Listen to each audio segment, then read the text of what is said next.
And we'll see you next time on Inside Pierce County.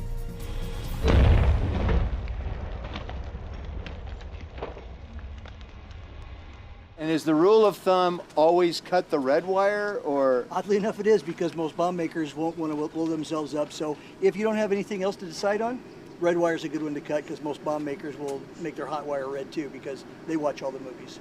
So if it's a coin flip, yeah, cut the red one. I was joking. There you go. There you go. Okay. But also don't cut wires if you haven't been Yeah. formally trained as a bomb tech.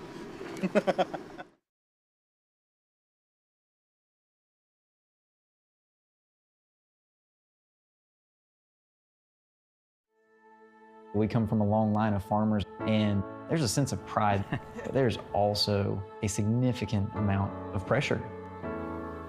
Farmers have to take care of their physical and their mental health, because what's a farm without a farmer? Watching the sun come up, that's my time. I can have a cup of coffee, and every day's a new opportunity. That's cool. Your hand's gotten so Yay! Don't forget to check in on yourself. Love your mind.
Well, thank you so much, everyone, for your patience and graciousness. We very much appreciate that.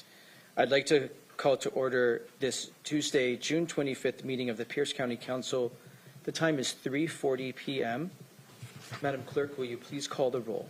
Yes. Councilmember Campbell. Here. Councilmember Krueger. Here. Councilmember Denson. Here. Councilmember Herrera. Here. Councilmember Hitchin. Here. Councilmember Morrell. Here. And Councilmember Mello. Here. There are 7 members present, Mr. Chair. We have all 7 members present and a quorum. Item number 3 is our Pledge of Allegiance to the flag, our moment of silence, and our land acknowledgement. Please join us in the Pledge of Allegiance to the flag, led by Councilmember Hitchin, followed by a moment of silence dedicated to our men and women serving overseas in the military, and then the land acknowledgement read by Councilmember Hitchin. Please rise for the Pledge of Allegiance. I pledge allegiance to the flag of the United States of America and to the republic for which it stands, one nation, under God, indivisible, with liberty and justice for all.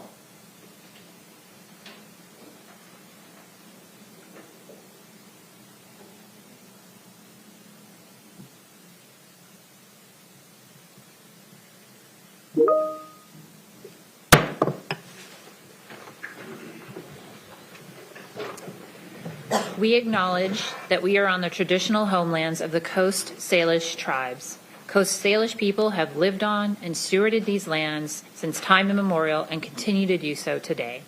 We recognize that this land acknowledgement is just one small step towards true allyship, and we commit to uplifting the voices, experiences, and histories of the Indigenous people of this land. Thank you, Chair. Thank you, Councilmember Hitchin. We're now at Section 4, which is the approval of our agenda. Are there any objections to approving today's agenda as presented? Seeing no objection, the agenda is approved. On today's council agenda, there will be multiple opportunities for public comment. On the consent agenda, you may provide comment on any final action item. This does not include items placed on the consent agenda simply for introduction or scheduling. On today's consent agenda, there is one appointment resolution for final hearing and subject to public comment. During sections 8 and 9 of the agenda, we will take public comment on each ordinance and resolution individually. And finally, under community forum, there will be an opportunity to address the council on any topic that is not on today's agenda. For information on the rules for public participation, please see the bottom of page 1 of today's agenda. We now have the consent agenda before us. Vice Chair Campbell for a motion. Thank you. I don't know if we have anyone online, but Do we have these individuals here? Do we have the individuals for the Behavioral Health Advisory Board? Offerall or Reed. Are they in chambers, or can you raise your hand if you're online? Appointees to the Behavioral Health Advisory Board. Are you in chambers or are you online? I'm not seeing appointees raise their hand either in chambers or online. Okay. Chair, I will move the consent agenda as presented. Second. It's been properly moved and seconded that we adopt the consent agenda. This is a public hearing on the consent agenda. Is there any member of the public wishing to provide comment? We'll start here in council chambers. Please come to the podium and state your name for the record if you wish to comment on the consent agenda, which is an appointment of 2 individuals to the Behavioral Health Advisory Board. Not seeing anybody in council chambers. One of our staff, I don't know who's going to be doing this for me. Mr. Weinsbury? For any members of the public who wish to provide comment, press the raise hand icon on Zoom or *9 on your telephone keypad. And there are no hands at the time, Chair. With no hands, we'll close the public hearing, bring it back to the council. Madam Clerk, will you please call the roll on the consent agenda? Councilmember Krueger. Aye. Councilmember Denson. Aye. Councilmember Herrera. Aye. Councilmember Hitchin. Aye. Councilmember Morrell. Aye. Councilmember Campbell. And Councilmember Mello. Aye. The result of the roll call vote is 7 ayes and 0 nays. On a vote of 7 ayes and 0 nays, the consent agenda is adopted. Section 6 is messages from the executive and other county elected officials. There is a message from the executive transmitting the following ordinance, which was approved and signed on June 24th, 2024. It was ordinance number 2024-525. This was an ordinance of the Pierce County Council amending the county code related to parks and recreation fees. So that now brings us to Section 7, proclamations, recognitions, awards, and presentations. We didn't want Dan Hamilton to retire today, so that's why we took so long to start this meeting. Today, the council and the executive proudly honor Deputy Prosecuting Attorney Dan Hamilton for over 38 years of service to Pierce County. Mr. Hamilton is joined today by his family. We would welcome you to the podium. And Mr. Hamilton is also joined by our prosecuting attorney, Mary Robnett, her chief of staff, Lena Weinman, the chief deputy prosecuting attorney for the civil division, Drew Scott, Michelle Luna, the assistant chief deputy prosecuting attorney, and Katie Blinn, deputy prosecuting attorney in the civil division. If anybody wants to join Mr. Hamilton, you are welcome to do so he's not so lonely at the podium, though he's been at the podium many times litigating. Mr. Hamilton, welcome. Thank you again. I'm still by myself, though. I know. What's up with that? I have to get his photo. Thank you. Feel free to move around and get as many photos as you want. Thank you. Thank you for being here and letting us honor your amazing public service. We have a proclamation, and then we would invite you to say a few words. So this is a recognition by the Pierce County Council and the county executive honoring you, Deputy Prosecuting Attorney Dan Hamilton, for 38 years of service to Pierce County, Washington. Whereas we celebrate the extraordinary career of Deputy Prosecuting Attorney Dan Hamilton, whose dedication and service to the civil division of the Pierce County Prosecuting Attorney's Office began on June 2nd, 1986. And whereas over an illustrious 38-year tenure, Mr. Hamilton has served under 5 elected prosecuting attorneys, steadfastly handling over 500 cases on behalf of Pierce County with unwavering commitment. And whereas Mr. Hamilton's legal expertise began with tort cases and expanded to encompass complex litigation, including class action lawsuits, consent decree matters, and proactive litigation efforts, including a rare counterclaim that secured an impressive award of over $1.5 million for Pierce County.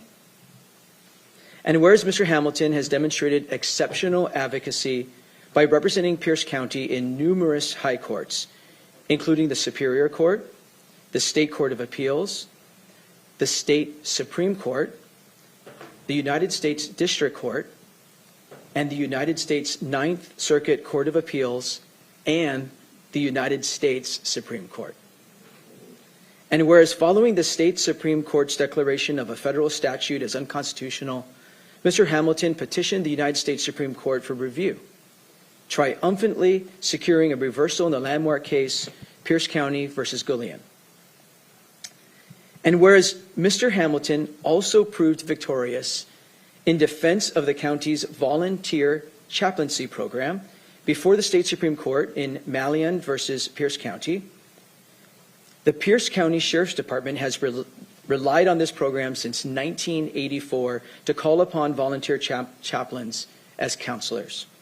And whereas Mr. Hamilton has been an exemplary mentor, patiently guiding and training countless attorneys and legal assistants in our civil division, while also generously sharing his legal expertise with other government law offices across this great state. And whereas we extend our heartfelt gratitude to Mr. Hamilton for his vigorous and zealous advocacy for Pierce County, its elected officials, employees, departments, and programs. And whereas Mr. Hamilton will retire on Sunday, June 30th, 2024, concluding as a distinguished career marked by unwavering dedication to the people and government of Pierce County. Now, therefore, be it recognized on this 25th day of June 2024 that the Pierce County Council and County Executive hereby express profound thanks and honor Dan Hamilton for his amazing 38 years of faithful and exemplary service to the people of Pierce County. Let's give him a round of applause.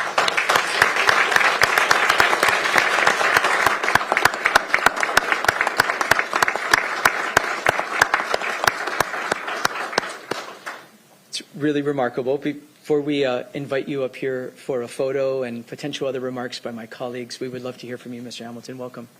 I was afraid of this, that I'd be asked to say something. I don't want to blow it at this late stage in my career. All I really can say is first quote Ecclesiastes, and I did earlier at a meeting that says, more words, less meaning, and who profits from that? So I'll try not to say very much other than say there are a lot of DPAs that I've known over my time, a great cloud of witnesses who deserves far more than I do this honor. But I guess it brings to mind Bismarck's statement that two things you don't want to know how it's made are sausage and legislation. But I appreciate very much the honor. It does not feel to be deserved. It's quite, like I said, a surreal moment. But thank you very much for the honor. It's very much appreciated, despite not, in my mind, fully deserved. Thank you. Thank you.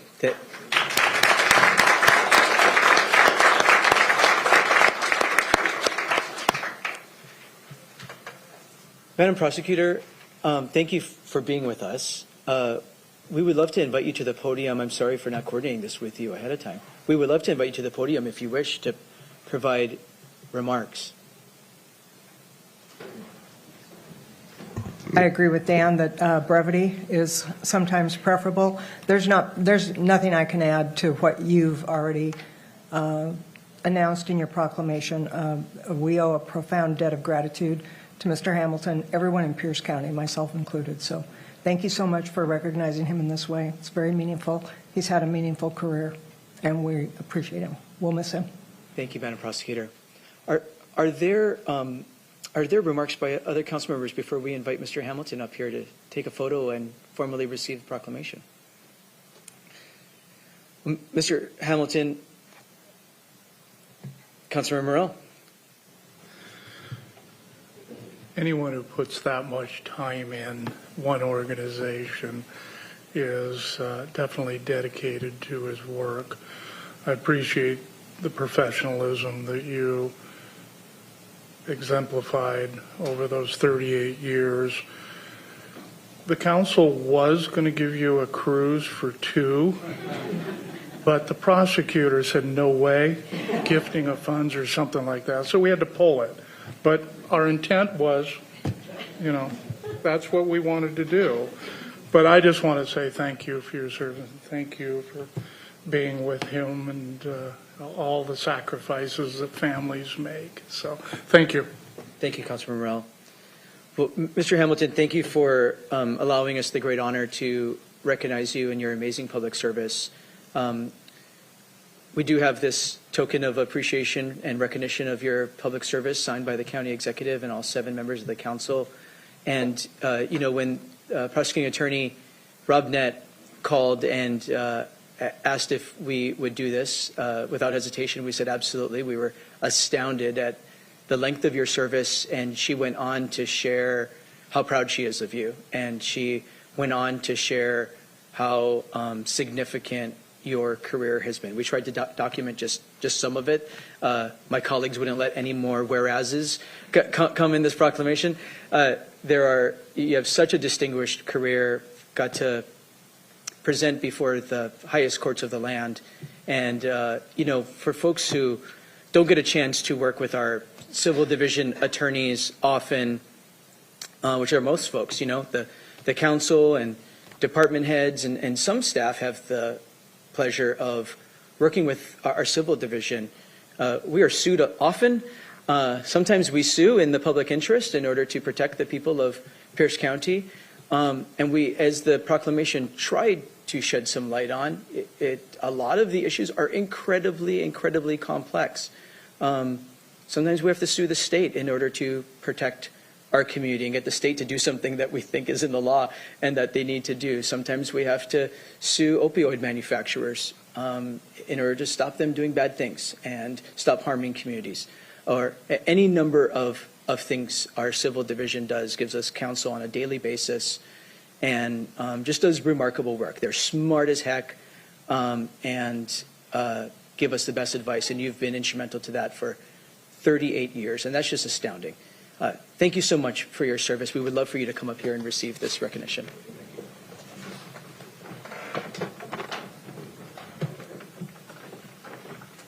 Please.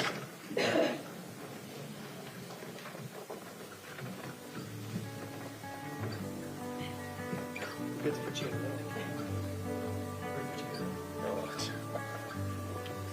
Block and seal. We'll put you off center. Okay.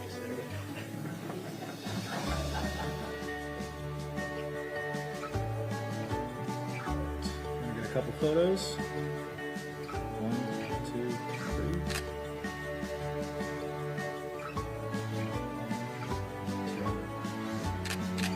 All right, awesome. Thank you.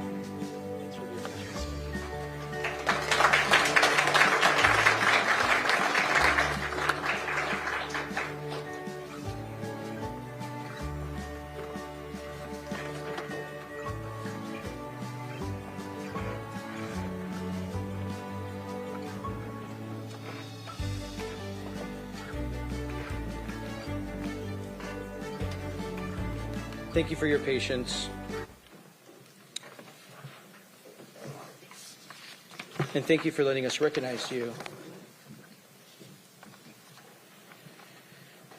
We're at proposal R 2024-172S.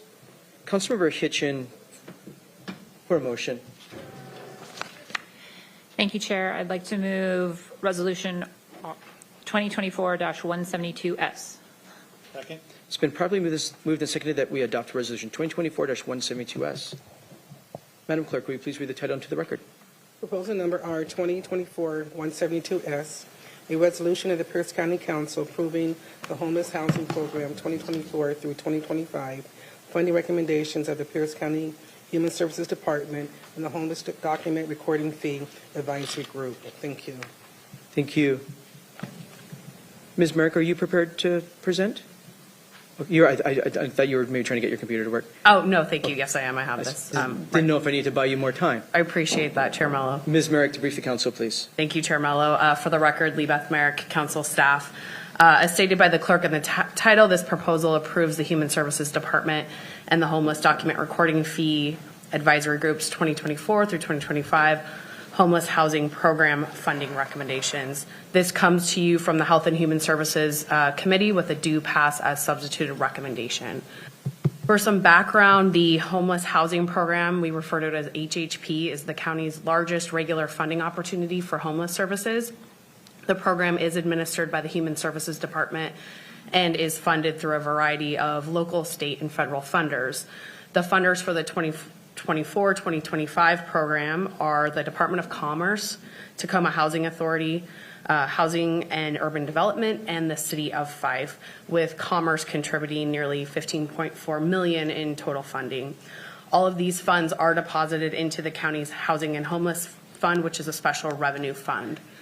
For the 2024-2025 HHP, the budget directs the Human Services Department to present the draft request for proposals to the council for review prior to publication, consult with the Comprehensive Plan to End Homelessness Implementation Advisory Board or the Tacoma Lakewood Pierce County Continuum of Care Board, and use the goals and strategies from the county's Comprehensive Plan to End Homelessness to develop the funding recommendations.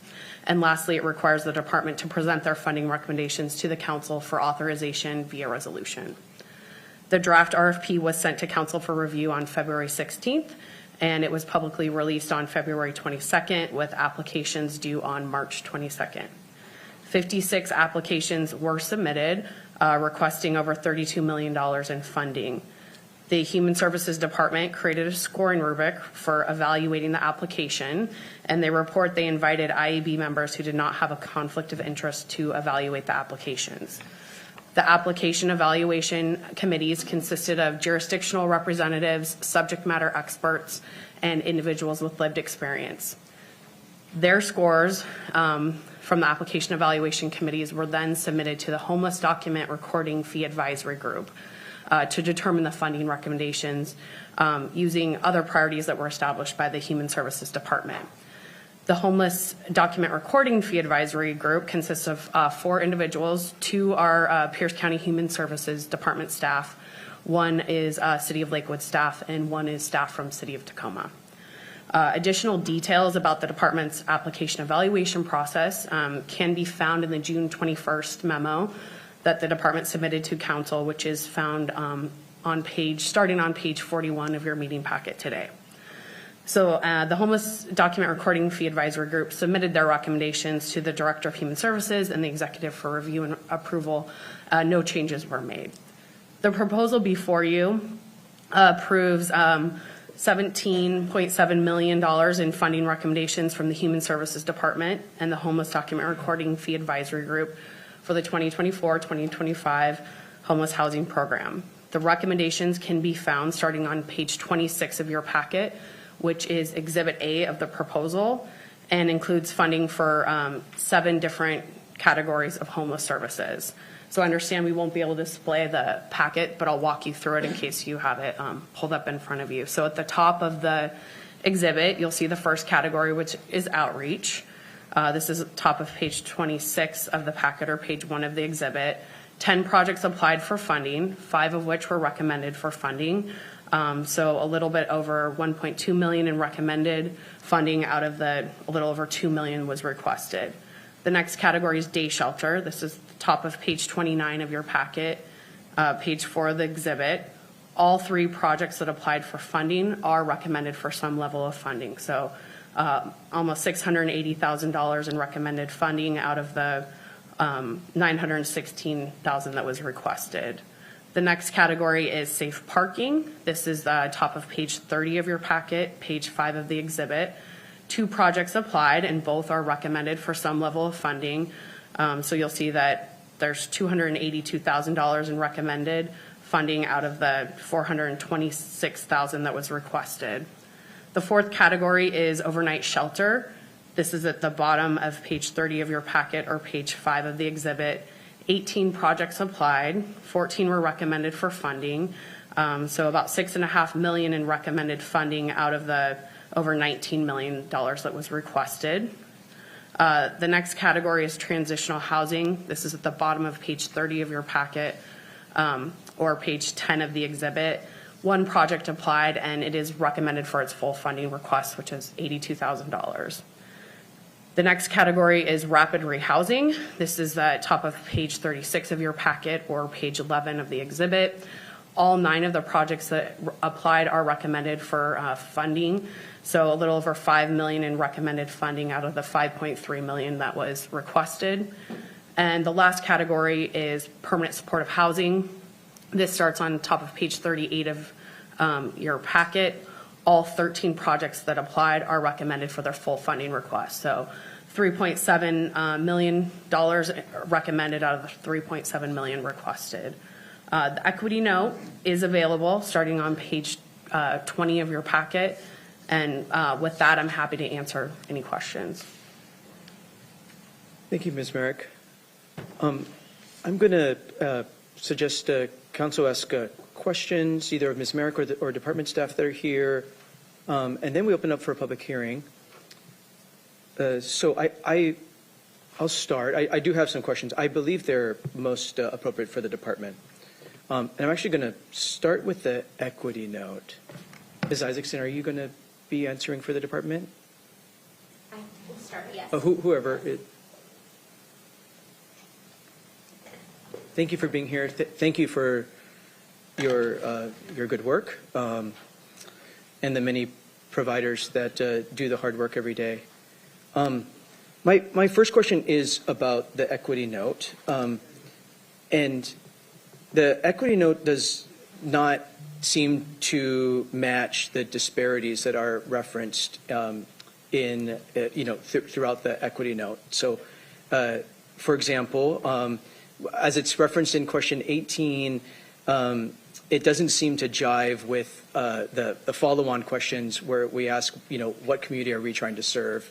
And it says that the communities we're trying to serve match the demographics of Pierce County. And we've known for some time that there's major racial disparities in the homelessness system. Can you help me unpack what's going on with the equity note? Sure. So we erred on the side of caution because we don't typically know the exact percentage of different populations we're going to be serving in a year. I have data from 2023, if that would be helpful to kind of align it with the thought process, but we didn't want to put 2023 data into the equity note. As you know, we use a prioritization assessment, which basically evaluates someone's vulnerability on a scale. We do work very hard to make that an equitable assessment tool, but we also don't know the outcomes for individual special populations, different demographics and races. So we didn't want to guess what those percentages would be, and that was the thought process. So we utilized the population demographics. Okay. I guess more, that's helpful to, I think I did digest what you said, but that's helpful to understand what your thinking was when you populated the equity note. I guess more important to the council is how the department uses the process of, it's one thing just to fill out a form, and council really hopes that the equity note process is not just filling out a form. Right. We really hope that the equity note is driving to good decision making and race forward decision making. Can you share how the team used the racial equity note in particular during this process to make recommendations here? Yeah, so I think we use a lot of different tools to inform the equity note. I think that's where I was going with. We didn't want to speculate on what a percentage was going to be in any of those categories, but racial equity is built into all of our decision making, especially when it comes to in particular. We utilize a lot of different data, specifically from HMIS. And again, we didn't want to use 2023 numbers if they didn't match what 2024 was going to end up being. And we can't use the point in time count data because it's only a snapshot.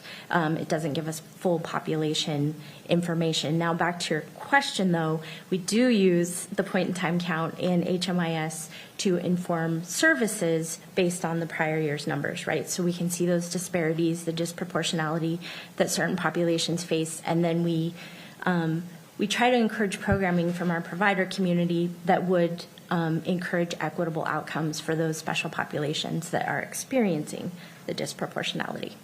And just to be explicit about this, especially for those listening in, it is a fact that those experiencing homelessness disproportionately are Black, brown, yes, people of color, compared to the rest of the racial demographics of Pierce County. Correct, nationally and locally here in Pierce County. So back to the recommendations, and several council members, myself included, are really trying to understand how we get these recommendations and how we have, as Ms. Merrick indicated, there were several different groups that are making recommendations here, and we're really trying to just follow the process, make sure it's fair, equitable, and transparent, and that we're making the best recommendations because we have limited money, so we have to make great impact with really limited money. So that's the spirit of these questions. Mm-hmm. And trying to have a fair procurement process that's transparent to folks. So just want to be clear about the motivation of the questions. So can you explain to council what the application score is? We have an application score in our materials. What is the application score? What were the components of the score? And who did the scoring for the scored projects that we see? Yeah, so the application is a series of questions that are related to the comprehensive plan to end homelessness.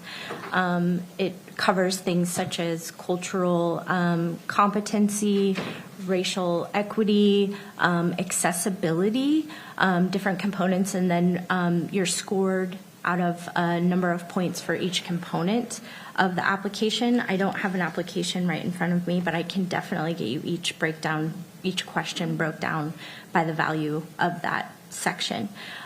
We also ask questions around the capacity of the provider.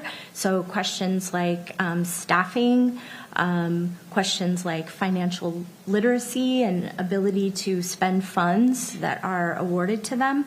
Believe it or not, that's not always the easiest thing to do for our providers, to spend down funds for a bevy of reasons, right? The application also covers the program description. So what is it going to be doing? What is the project? And who do they aim to serve? How many people are they going to serve? What areas they're going to serve them? It's intentionally left for people to be able to write a project or a program that can meet a specific need in the community. So we don't restrain, I guess, creativity and flexibility in programs. As you know, some of the best things come from outside the box approaches, right? And so they are given that flexibility to write a project that will be for a specific population, but it's not mandated that they have to write an application for a specific special population. That's a little bit about the application. Can you remind me what the next part of that was? Yeah, thank you. You talked about the components of the score. So who did the scoring, the scores that we see in the table? That would be the application evaluation committees. And that's made up, high level, that's made up of what kind of people? Community members, advocates, folks with lived experience, providers that don't have a conflict of interest, so they haven't applied for these funds themselves. And that's different than the document recording fee advisory group. Correct. So my next question is about the document recording fee advisory group. Can you explain how and when the document recording fee advisory group was used in making these recommendations to council? So I do not have the whole history on the document recording fee group. I know who's on it. I may invite some of my colleagues to give the history because I don't want to misspeak. I'll make sure we get the history right on it.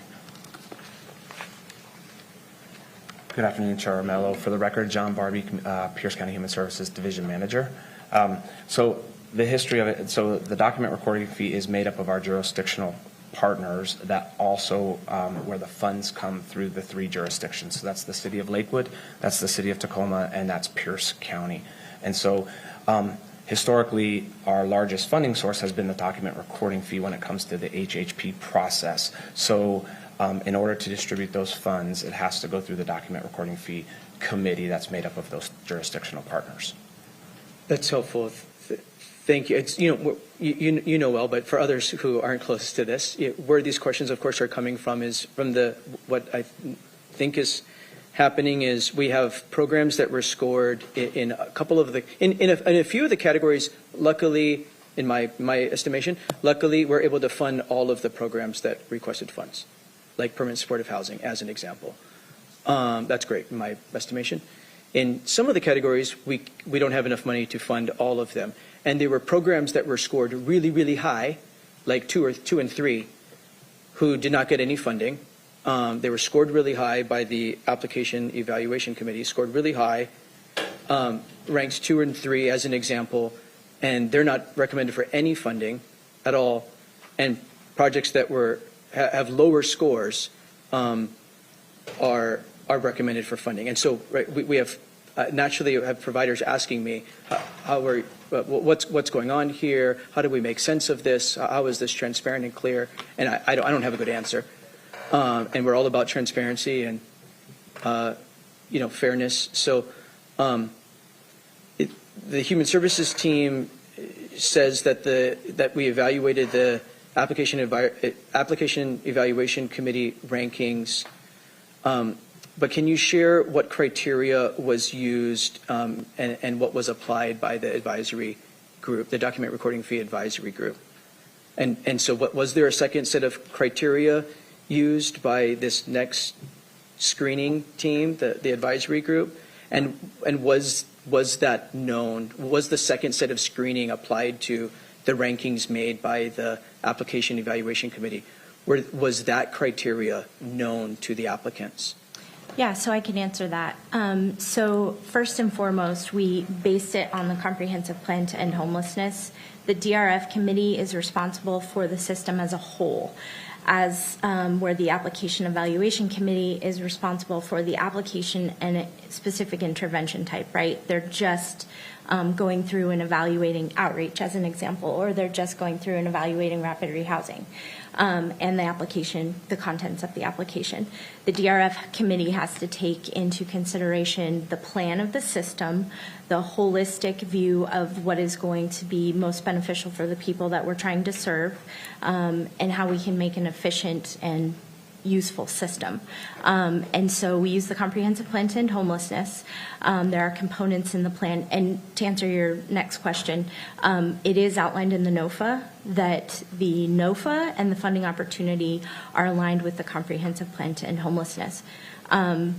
So when considering all of that, there's obviously geographic equity, racial, demographic equity.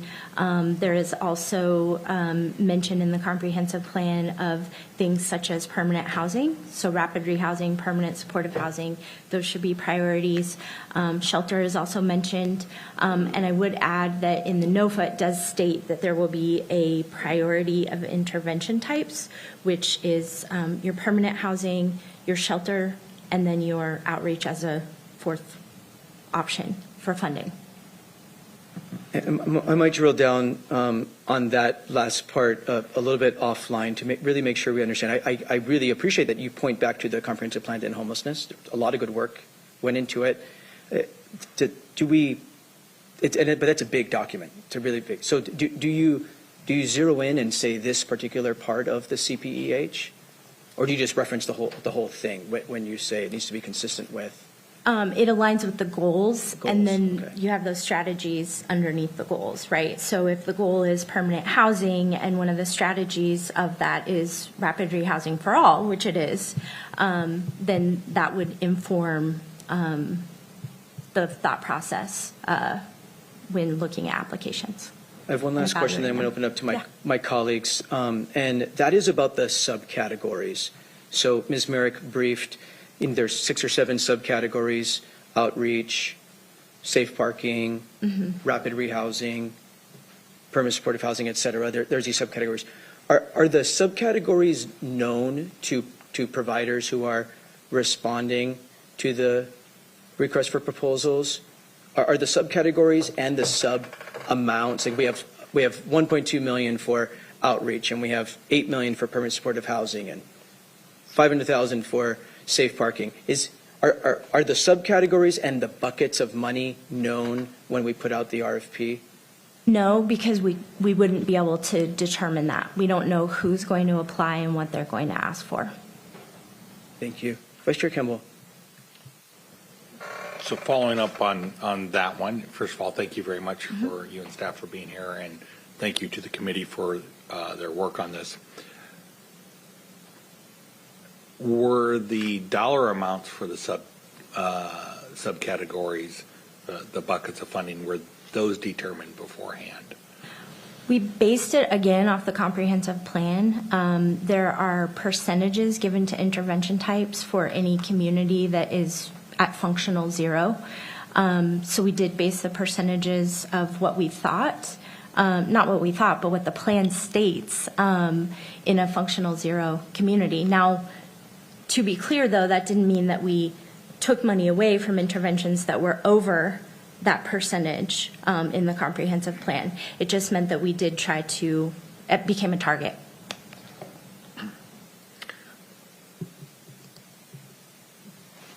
So you got all the description, you got all the applications in. Were the subcategories created before the scoring or after the scoring? The subcategories are part of, you mean the dollar amounts or the intervention types? The intervention types. Those are identified in the NOFA. But they didn't apply under so when they applied, did they say, I'm applying for funding under safe parking, or did they say, I'm applying, and then they were allocated? No, they apply for a specific intervention type. Okay. Yeah. how much money then was put into each one was based upon the number of applications? That's what I was understanding is once you saw your applications, how much in each category, at what point was it decided how many dollars would go into, say, safe parking? Part of that is driven by who applies. So if we have $20 million in emergency shelter ask, that does have something to do with the amount of money that's funded. It goes back to the criteria for the system as a whole. If we determine that we're only going to have $5 million for emergency shelter and $20 million of ask comes in, we can't shut down $15 million of emergency shelter because we've determined that we only have $5 million to spend for that intervention type. So all of those, it's very nuanced, right? We've seen programs get shut down and people misplaced and displaced, and one of the key focus areas was to maintain what we had and programs that we currently had in our system. So yes, we don't know is And so I'm a math person here, so I'm kind of seeing how you did it, but then I run into the problem where I look at one category here, I think permanent supportive housing, and everything in it, everyone who applied got fully funded for their full amount. And then I go into other categories and everybody got allocated down.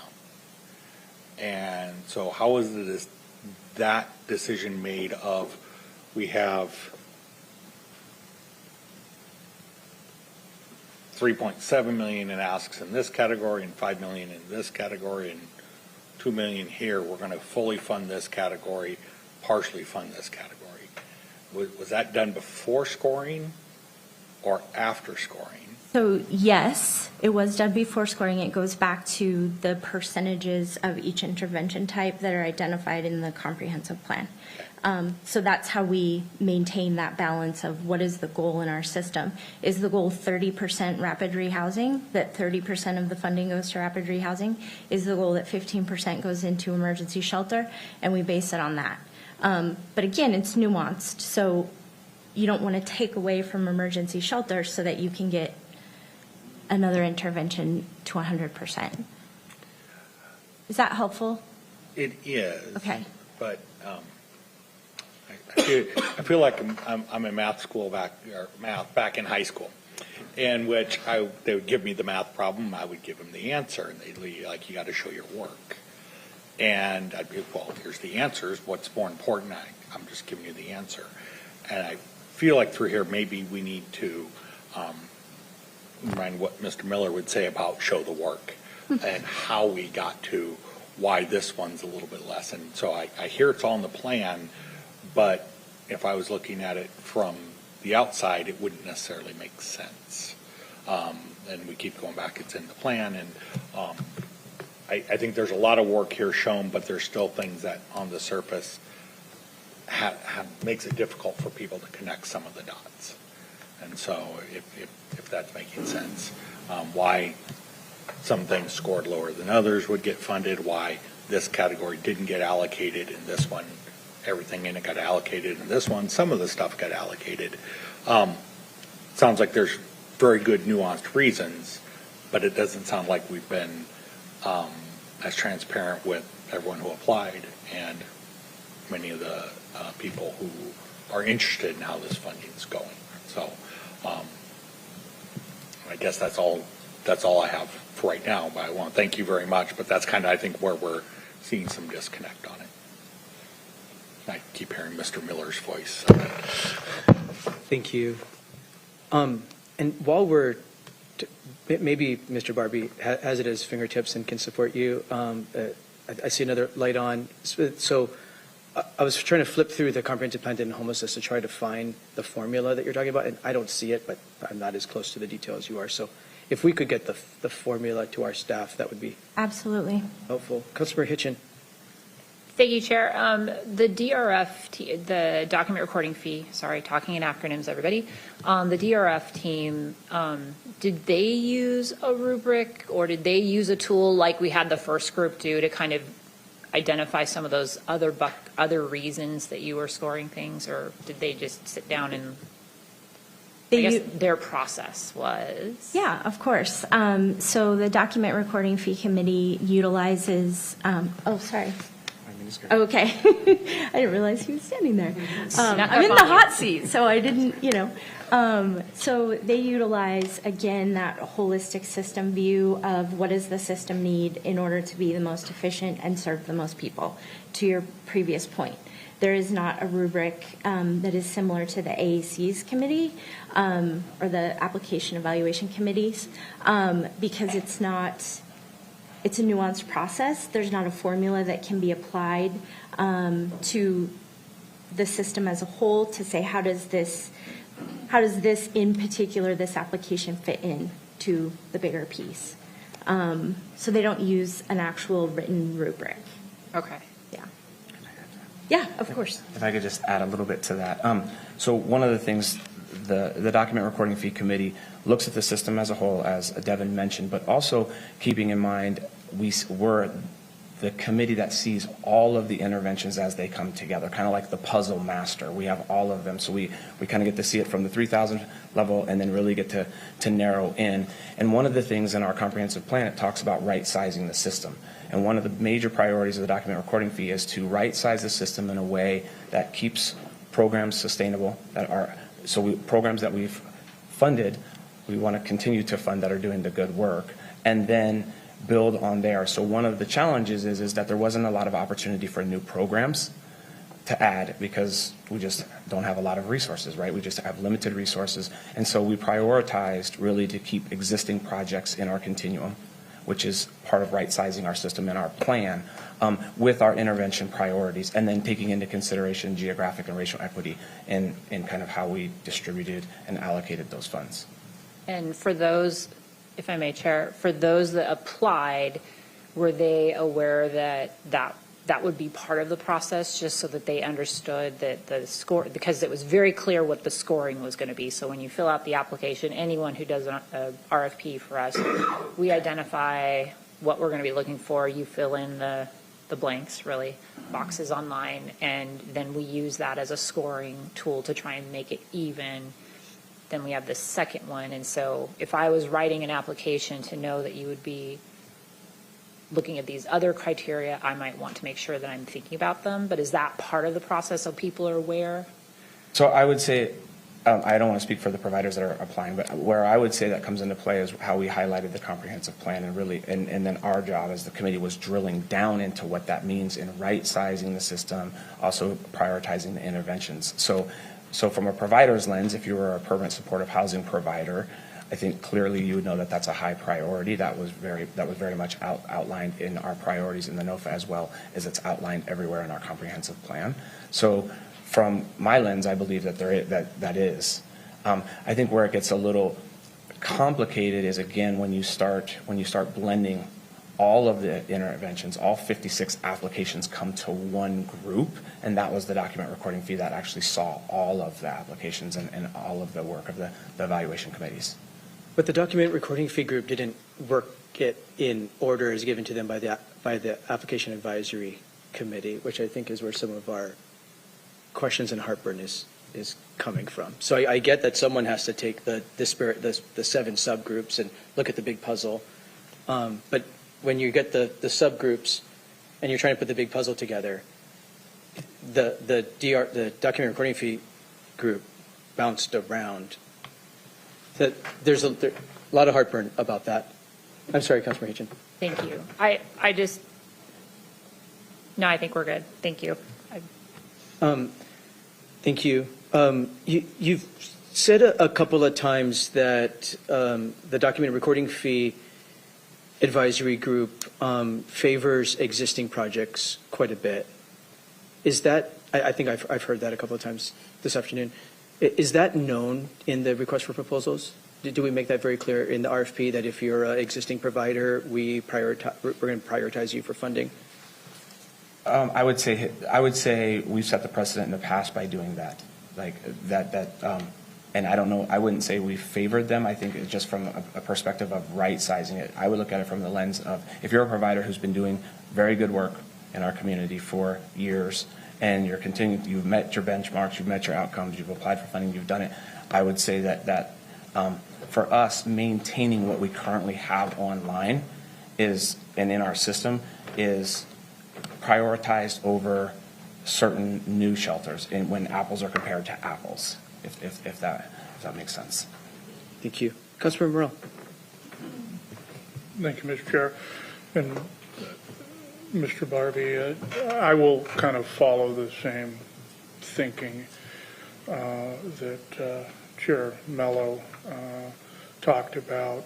Is in your communication with the providers, you're very upfront, and when you're following the NOFA, and so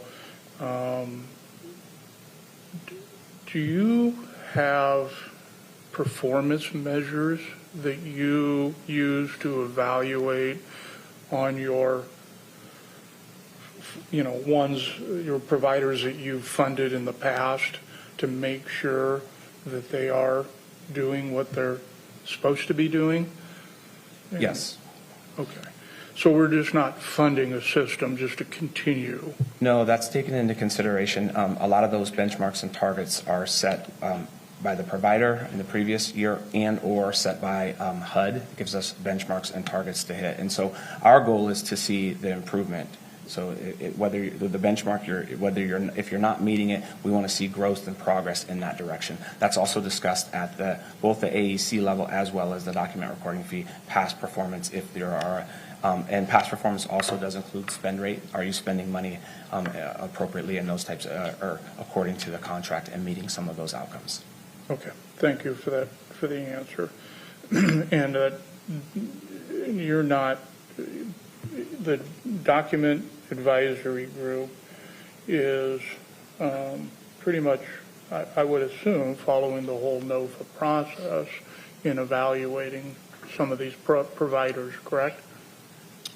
I'm not sure I understand. I'm not sure I understand the question. Okay, so you have the document advisory group. Do they narrow the 56 apps down, and do they score, or do they just narrow them down? No, so they will take the recommendations from the application evaluation committee. They will take those recommendations, which those projects are all are ranked in their different interventions. So in theory, there's 7 number ones because there was 7 different categories, and there was 7 project ranks at one. The document recording committee then looks at each of those in their rank order, has a discussion, has an evaluation, talks about where it fits into our priorities around, are we already doing work in that area? Is it a special population? Does it align with geographic equity? And so we build off of essentially the recommendations from the application evaluation committee. Okay, so the application committee is the first one to look at these? Correct. Okay, and then follow-up question is, and I'm just, I'm not quite as good as on math as Councilmember Campbell, but in outreach category, you have, project ranking and application scores. So you're funding number 1, then you're not funding number 2 or number 3, and then going down to number 4. Can you explain kind of how you got to that? Sure, I might pass this over, Yeah. but from the document recording fees perspective on that, one, looking at we did not fund any new projects other than one that met a geographic identified priority, which was the Key Peninsula area. Other than that, we didn't fund any new projects, so that was one of the things. And then the skip of, when you said that funded 1 and then jumped down to 4 and 5, had to do with the populations that were served, the targeted outreach populations that were served in those lower scores. And I think, Devin, you can speak a little bit specifically about that. Yeah, so number 2 and number 3. So number 2 was serving City of Tacoma. It's a City of Tacoma agency. We have a lot of services in the City of Tacoma. and it was a new outreach project. And I would just point out that we did, for that same agency, fund both their day center and their emergency shelter. So it wasn't a specific, reason for that agency in particular. And so we felt that we had enough outreach in the city of Tacoma. City of Tacoma also has their own outreach team that manages the by name list for the city of Tacoma. And we knew that in order to bring on a new outreach project that hadn't been previously funded, it needed to meet special priorities of the comprehensive plan, which is geographic equity. So bringing an outreach team to the Key Peninsula, which we've heard the community ask for a while. Okay. And number 3 received a congressional award in the amount of $3.5 million to continue their program until 2030. Okay, well, it makes sense to me. Thank you for that explanation. Appreciate it. Thank you, Mr. Chair. Thank you. Vice Chair Kimball. Thank you, Chair. I know I asked a little bit more, kind of showing the homework, which gave me a chance to look a little bit more at the numbers. I'd like to better understand how the decision, to understand why this category might have been funded down a little bit. That goes back to the initial plan. So, okay, maybe the whole category didn't fund to the full amount, but then individuals within it were allocated. And one category, the highest scoring one, was allocated they got 66% of their funding. But number 2 got 82%, but number 3 got 80%. And so how then was that?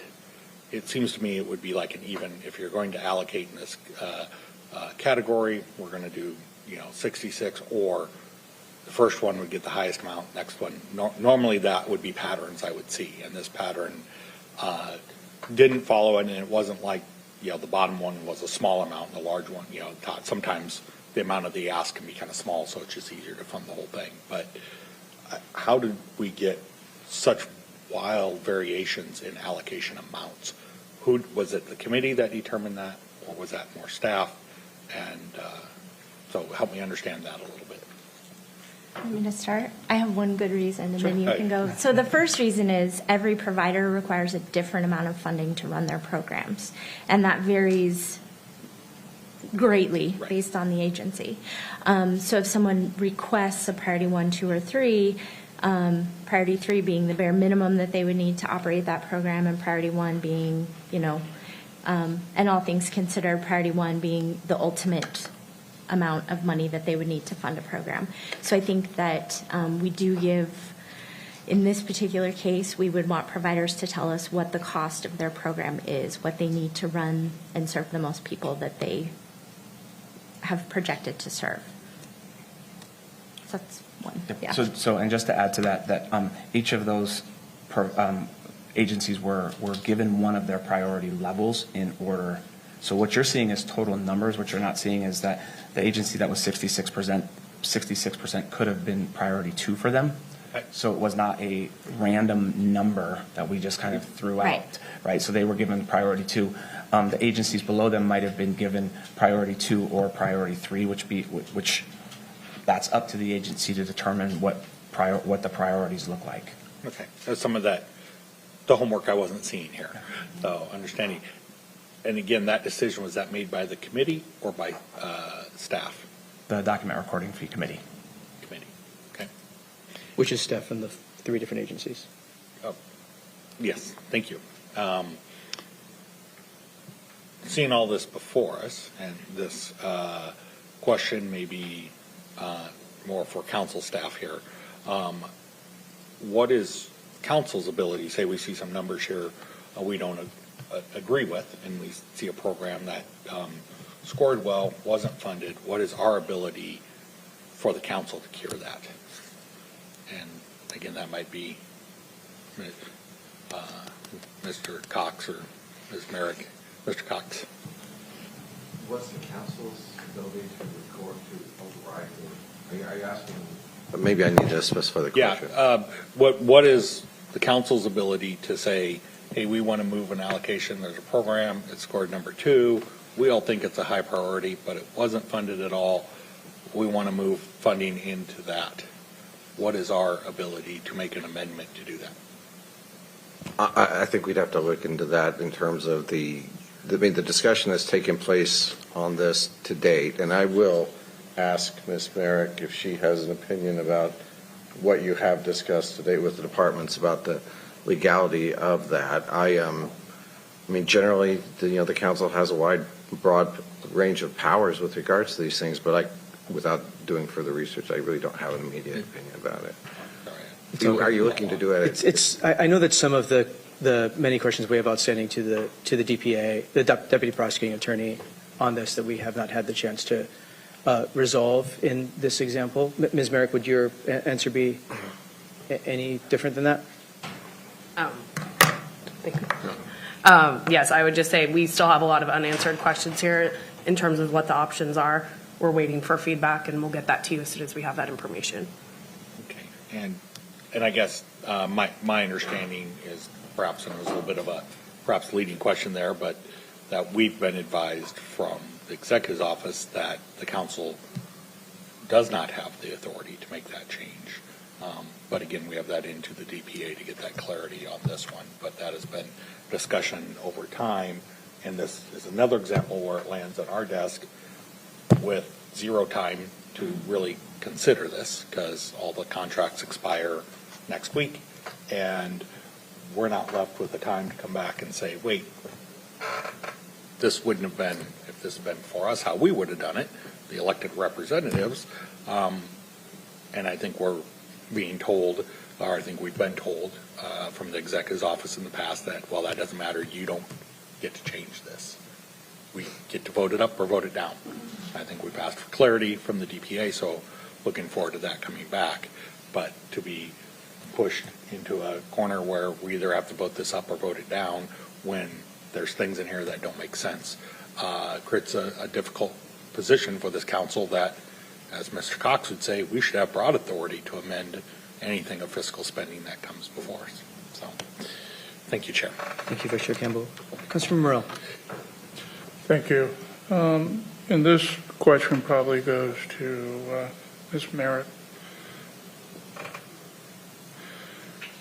Just my question to you is, this went through committee, did it not? Yeah, it was heard in Health and Human Services last week. And was there any discussion about prioritization, about scoring? Yes. And so in response to those questions, the department submitted their memo Friday evening, and now these questions are coming back in response to the department's memo. Okay. And the resolution was forwarded to the council, to the full council with question? I mean, did it have a due pass or? Due pass as substituted was was the recommendation. Okay. And what was the time that it was heard in committee to today? 1 week. 1 week. Okay. So council, I'll just say that the timeline of this is extremely compressed, right? Council received this in EDS May 20th. So it's been a very compressed timeline. Okay. Thank you. I don't sit on that committee, so hopefully some of these questions were asked and, Chair Mello, Councilmember Morrell, they've been asked since council staff first reviewed this. So we've been trying to get answers since it initially was submitted to council late May. Okay, thank you. Thank you. Thank you for the questions. We really, truly are trying to make sure we understand the recommendation, and a lot going on here, especially if the indetermination is council doesn't have the ability to amend it, which I'm still challenging, by the way, because I don't think it's proper use of the authority. But we're still having more conversation with our deputy prosecuting attorney and really trying to make sure we have a fair and transparent process. And that we're funding the right interventions. So thank you to department staff for answering our questions. Thank you for your hard work. There is always more need than there is always more good programs and good work going on than there are dollars available, unfortunately. Let's open up for a public hearing. So we're going to open up a public hearing on this proposal related to this HHP funding. We'll start with those who are signed in. Tracy Peacock, would you like to speak? I'm actually going to defer to Jake, who's our case manager and also oversees our outreach program. Thank you. So we have Jake now, followed by Heather Moss, followed by Frank DiBiase. Jake, welcome. Thank you. But yeah, my name's Jake Now, and I'm a homeless outreach caseworker for St. Vincent de Paul CRC in Tacoma. And I'm talking about the funding recommendations for St. Vincent de Paul Street Outreach Project. We're a small team with only 2 staff dedicated to our street outreach. We split our time between the street and our community resource center, are largely in Tacoma encampments, but also spend time in Fife, Lakewood, Parkland, Spanaway, Puyallup, University Place, and are actively learning the Key Peninsula. We go wherever the need is. We prioritize survival, relationship, and accompaniment in our work with the on-house community, and the results speak for themselves. If you'll kindly reference the recommendation sheet, you'll see that we propose to serve a higher number of households than any of the other outreach applicants, while asking for less money than most.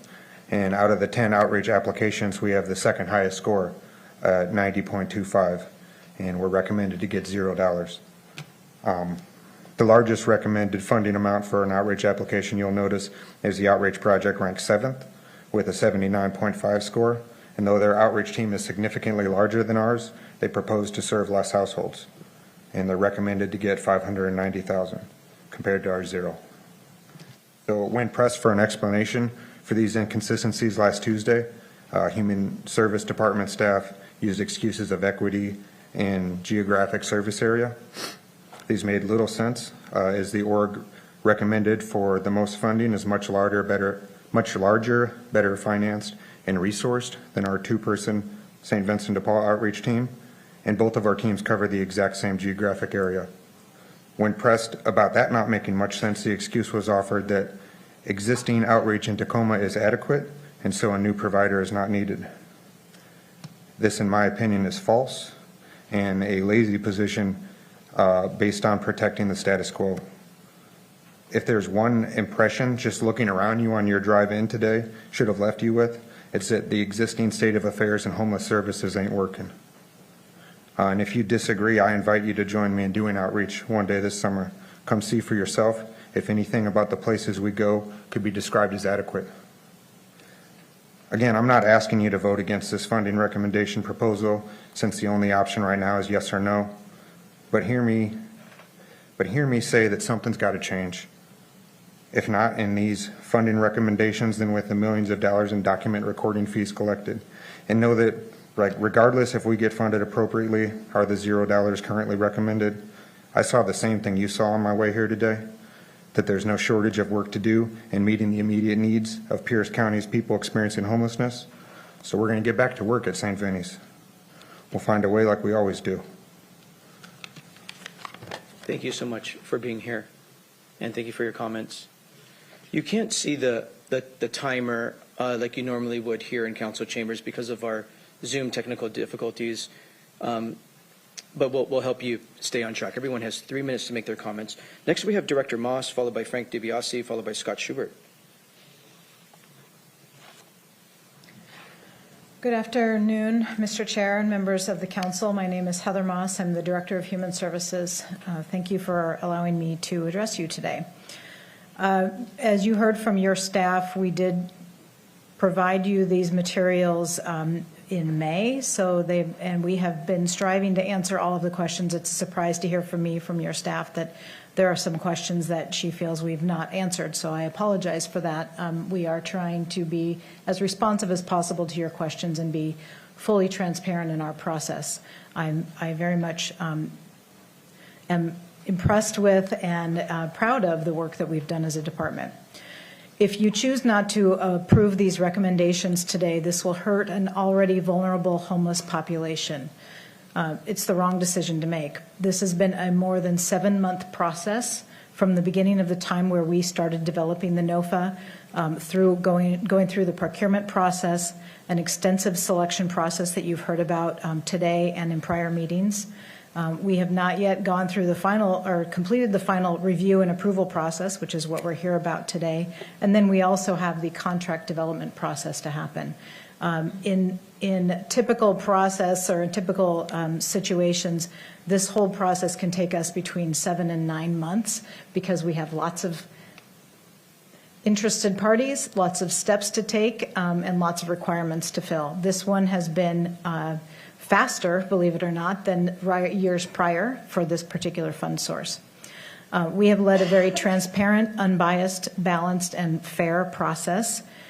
Council members and council staff have had multiple opportunities to review materials as we've gone through this 7-month process. We've had legal review and procurement experts looking at over our shoulder and on this work. We've had extensive partner involvement in the review of the NOFA and review of our priorities and in the selection process. We've received county budget direction not only from you, but from executive and his staff as well. And we have, as you've seen in the document recording fee, jurisdictional input, going back to our very first priority in the comprehensive plan, which is a regional approach. I would say that the document recording fee brings extensive and important knowledge to making final decisions about what our funding, our homeless system should look like and where it needs attention. We have followed the rules from multiple sources, not only state and county procurement rules, but federal funding requirements for the various funding sources, and as you've heard today, the comprehensive plan to end homelessness priorities.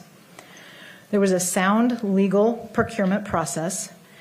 There's still not enough money to fill all of the need in our community. As you heard from Jake and other folks you might hear from that today, there will be some providers who do not receive the funding for the services that they very much want to provide and see a need for providing. I would encourage you to consider, though, that delaying will likely end up in that same problem, that we have some providers who are not funded. I would suggest to you that there is not a better process that we can go through, and I believe that it is a huge risk and a disservice to our community if we do not approve these and allow our department to move forward to process these contracts. Thank you. We could see a loss of services to our homeless individuals, a closure of programs, definitely a harm to our provider stability, and not only losing faith in our community, our county government and public process, but it really undermines the expertise and hard work and credibility of our county staff. I would urge you to pass these funding recommendations today. Thank you. Next, we have Frank DiBiase, followed by Scott Schubert, and then Duke Polson. Excuse me. Because I can't, I'll be keeping time here. When you got about 30 seconds left, I'll put my hand up so people understand, because it's a little hard there. Yeah, apologies, there's no visual timer like there are. Thanks very much. Good afternoon, Chair Mel, members of the council. My name is Frank DiBiase. I live in Lake Bay, Washington. I am currently chair of the Key Peninsula, the Board of Key Peninsula Community Services, and I'm here on behalf of Key Peninsula Community Services and at the request of the Executive Director, Willow Eaton. We are one of the agencies who has never been funded before to provide homeless services on the Key Peninsula. Our core services consist of a senior meal site, a senior activity program, and also a food pantry. We routinely get people who come to us for services who are homeless. They come to our senior meal site, they come to our food pantry, and I'm guessing like everywhere else in Pierce County, those numbers have gone up pretty markedly since the COVID-19 pandemic. So this is the first time that I'm aware of that the Key Peninsula area of Pierce County has received any funding to address homelessness in the community, even though it's been a long-standing chronic issue for us out there. One of the things that we're planning to do is, you'll see we were ranked in terms of outreach, and that's the piece that we plan to use these funds is to help us to put into place a little bit more of a systematic approach to how we can address homelessness on the Key Peninsula. Right now, the only thing that is happening, which is, when I say the only thing, I don't mean to diminish it, but there's a small group of committed community volunteers that get together without funding and try to talk about what do we do with people that we see on the Key Peninsula who are homeless. And the best we can do at most times is resource referral, and oftentimes that's very confusing and haphazard. What we hope to do with the funds, if we receive them under this resolution, is to put in place a more systematic approach where we'll be collaborating with other service providers, nonprofits, governmental entities in the private sector to help us to begin to put together a more systematic approach to serving the homeless on the Key Peninsula. And before I end, I guess I'd just like to say thank you to the council for your great thinking and the difficult position you're in around this issue in Pierce County. It's extremely challenging. It's not one that's going to be solved anytime soon. And like so many other challenges in the community, there's a greater need than there is funding availability. And then also I'd like to thank Director Moss and her staff for the support that we've gotten from Pierce County Human Services around our senior meal site and senior activity center. It's been huge for us to provide those services in the community. So thank you. Thank you for making the way all the way here, and thank you for your comments. Next, we have Duke Paulson, and then that's the last person I have signed up, so we'll invite anybody else in the room. Oh, I'm sorry. I jumped the gun. I'm sorry, Mr. Schubert. Thank you for keeping me honest. We have Scott Schubert followed by Duke Paulson. Then we'll go to anybody else in the room. Thanks, Chair, and thanks to the Council for this opportunity to share what these funds mean and what it means if you don't pass. So if you don't pass it today, a lot of agencies will have to make a really tough decision. Agencies that are expecting to be funded through this program may not be able to provide services as of July 1st.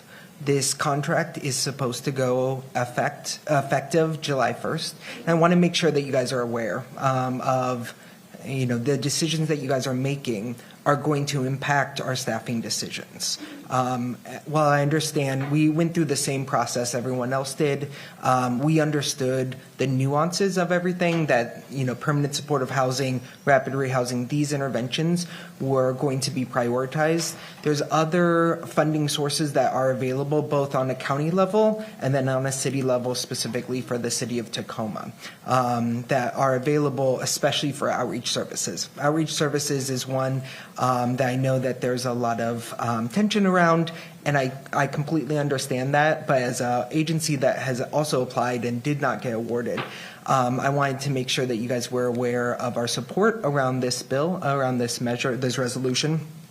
And wanted to also just take a moment to just thank everyone for their time and dedication around this. We've been, as an agency, we've been needing these funds since February of 2024. And so we've been waiting for this resolution to take place. And so knowing that the council, or the council has had this since May, and then also we've been applying throughout this whole process. So we'd really encourage you guys to look at that, because when we're talking about outreach services, it's imperative that we do outreach services and that we no longer put the burden on the nonprofit to carry the load while these decisions are being made. These decisions are something that we are aware of deadlines. We are required to meet those deadlines, and I'm asking you all to meet the deadline as well, because this is really important to all of us as a community. I wanted to thank Director Moss and her wonderful staff on just a really hard process. It's hard to make these decisions, but we also want to make sure that we're focusing on the Pierce County region as a whole. And so really appreciate the time. Thank you, Mr. Schubert. Vice Chair Campbell is giving folks the 30-second signal, so you still have 30 seconds if you need more, not trying to rush you. Thank you very much for being with us. Duke Paulson. Thank you. Councilmember Mello, the whole group, thank you so much. It's a pleasure to be in front of you. Again, my name is Duke Paulson from the Tacoma Rescue Mission. I want to be fair. Last year at this time, I was in front of you talking about concerns the Rescue Mission had because there had been with the same funding source, a very steep cut, and it ended up getting picked up with the newspaper because we were looking at laying off 35 staff. And on very short notice, and we weren't aware at that time of state funds that could come in to help bail that out. And when those came in a week later, things got adjusted. And So there was just a communication issue that was going on. I talked to you, we ended up talking to the paper, it was uncomfortable. I just want to come back and say I really appreciated the learning that came from that. I have seen a concerted effort from the county staff to be far more communicative starting back in September of last year and going through this year through the process. I'm standing before you as an organization that applied and received funding in some of these areas and didn't receive the max funding in any of the areas we applied for. We are aware of the process. I felt like the communication was very consistent, was much clearer. I understand you're questioning some things, but from my perspective, the overall communication was fantastic this year, and the community engagement and inviting people in to come and talk and the things that have been going on. And I feel like that was part of the learning process. So I just want to say that and really give my support for the process. I'm also going to echo what Scott said, that we're down to the similar deadline where we have staff. And I know that just between my organization and several of the organizations, we're talking about hundreds of people whose positions, if this is under question and funding may be moved by council and other things, then my responsibility with integrity is to go to my board tonight and say, we have issues where we may be stopping services next week and staff that are not working and people whose lives are affected, not only on a staff provider perspective that would be very difficult to handle, but people on the street starting next week who would not be receiving services as well. And so I understand that there may be some technical issue that you're considering with legal counsel, but there's actual real lives impacted in what's going on, the timing of this as well. So thank you very much. I really appreciate, again, the partnership. The county has been good to work with, and I wanted to affirm that from the perspective that all the funding we apply for, whether it's city, county, state, private, you don't know what you're going to get funded for. I understand that, and it's difficult. And some organizations have the expertise of having paid staff members who are doing it. Some have volunteers that are doing it. But it is just part of the process, and I actually think it's vastly improved and want to thank you guys for that. All right. Thank you very much. Anyone else in council chambers? Anyone else in council chambers? I'm not seeing any. Let's move to the Zoom room. And Mr. Weinsberry, before you call on the one hand I see, can you bump Gary Robinson, our Director of Finance? I have a question for him related to backdating of contracts that will come up after the hearing is over. I'm moving over right now, so he should be joining us. Thank you.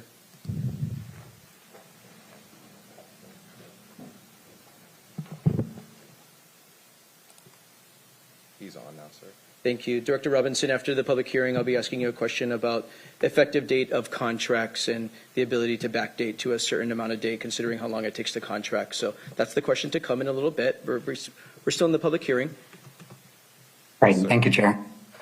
Yes, sir. For any members of the public who wish to provide comment on proposal number R2024-172S, press the raise hand icon on Zoom or *9 on your telephone keypad. And at this time, looks like we have one hand, Mr. Chair. So, Decker, please state your name for the record. You'll have 3 minutes. This is Steve Decker, CEO of Family Promise of Pierce County. Thank you, councilors, for your attention to details. I really appreciate you investigating and trying to make public the processes involved in this. I also appreciate Director Moss and her team that has worked so very hard on this process. Family Promise of Pierce County, we recognize that you can't just look at small details of people experiencing houselessness, that it does have to come to the big picture. And part of that is that we know that shelter does nothing, emergency shelter does nothing, and even housing placement does nothing if there's not real case management and systemic support to go with it. Warehousing people with no outcomes of housing is a cruelty to those in need. We know that there are families with minor children on the street every night, not even in a car, but under a bush or a tree. There are not enough shelter beds available for families with children. While I appreciate the push for permanent housing, it seems like the lack of appropriate emergency shelter means that some people will not survive long enough to enjoy permanent housing someday when it's available. The only question I have on this whole process is how were emergency shelter beds allocated by need? Specifically, we know that the county claims that it's only 73% utilization of shelter beds last year, and I believe that to be because the beds that exist are not appropriate to the needs of the people who need shelter bed. Now, what that tells me specifically is that when there are individuals seeking shelter beds, they are being turned away because of arbitrary barriers, or they are a family with children, or they're a family with two parents with children that cannot be housed in existing beds. And I think that is a tragedy. It is horrific. Now, sadly, the time is up for the current funding that ends a week from now, and that means there's no more time to debate. And while I encourage the councilors to pass it as is, I also view it as a humongous tragedy that it can't do more. I understand the limits on funding, but I still see children underneath a tree at night. Thank you all. Thank you. Next, we have Haley. Please state your name for the record. You'll have 3 minutes. Good evening. Greetings, Chairman Mello, Vice Chair Campbell, and fellow council members. My name is Haley Saxton. I'm part of the executive team of Quixote Communities. Firstly, I would like to thank Director Moss and everyone who has worked so hard on this proposal, and thank you, Council, for your time and attention to this matter. Quixote Communities provides permanent supportive housing for chronically homeless veterans in Pierce and Mason counties, as well as chronically homeless individuals in Thurston County. And on behalf of our organizations, our residents and their families, we would wish to reiterate that this funding directly allows providers to make meaningful and measurable impacts in the lives of our most vulnerable neighbors. We're immensely proud of our work in the communities we serve and are grateful for our partnership with the county. Therefore, I echo my colleagues in the room and respectfully urge the council to approve the proposal this evening. Thank you. Thank you. Next, we have Luis Rivera. Please state your name for the record. You'll have 3 minutes.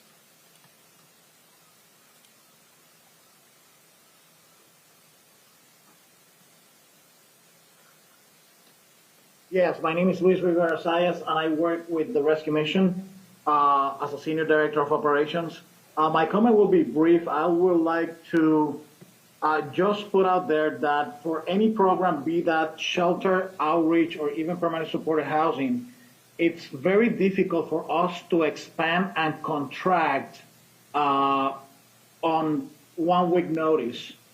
And I say this because if we find that we are on 1 July and we cannot pay our staff, it forces us to lay off people and stop serving people. And these are programs that it's not that this is not retail where you can actually, when there's no sales, you can send people home. These are actually programs that require that we build rapport with our clients. It was mentioned before, the rapport that it has to be built through case management. So in order to do this, we cannot just contract for 2 months until the contracts are done and the debate is done, and then expand again to serve the people that we didn't serve for the 2 months.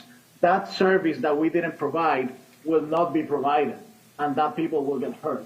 So I encourage that. I know that the process could be better, and I know that you guys will have a full year to figure it out for the next cycle. But I highly encourage you to pass this as is right now, in order to make sure that we don't leave anybody behind, and nobody out there suffers more than what they need to. Thanks for your time. Thank you. And at this time, I see no other hands, Chair. Thank you. Well, seeing no further hands, we'll close the public hearing, bring it back to the council. Questions for... Thank you. Questions for staff? Director Robinson, Two questions for you. Thank you for making yourself available. The first question is, we're well aware that it takes time to contract in county government. Most governments, it takes time to contract. When would providers be able to backdate their invoices to that are awarded funding? The response I'd like to provide is, when would the contract be effective? For this solicitation, it specified that the funding would be available on July 1st. So contracts could be entered into with an effective date of July 1st. And then services that are provided from July 1st forward could be covered. Those costs could be covered in the agreement because the effective date would be July 1st. July 1st was the date that was included in the RFP as being the date that the funds would be available. Thank you. So whether council approved it today or next week on July 1st or July 2nd at one of our meetings, it would be available to providers on for backdating to July 1st. Yeah, again, effective date of the contract would be July 1st. Thank you. Mr. Robinson, you have a lot going on, so I don't know that you've been following all the nuances of the discussion by council, but we essentially have two lists in front of us. We have a list as scored by the Application Advisory Committee. We have projects in ranked order and scored. And then we have projects from a document recording fee group. So we essentially have two lists in front of us. Based on your understanding of the procurement rules, maybe you're not prepared to answer this on the record right now, but based on your understanding of the procurement rules in front of the council, could the council choose either of those lists to fund? Chair Mello, I would need to give further consideration to my response because I don't have the detail associated with before me to be responsive to your question at this point in time. Fair enough. I appreciate you wanting to be clear and accurate. Do any other members have any other questions or any thoughts at this time?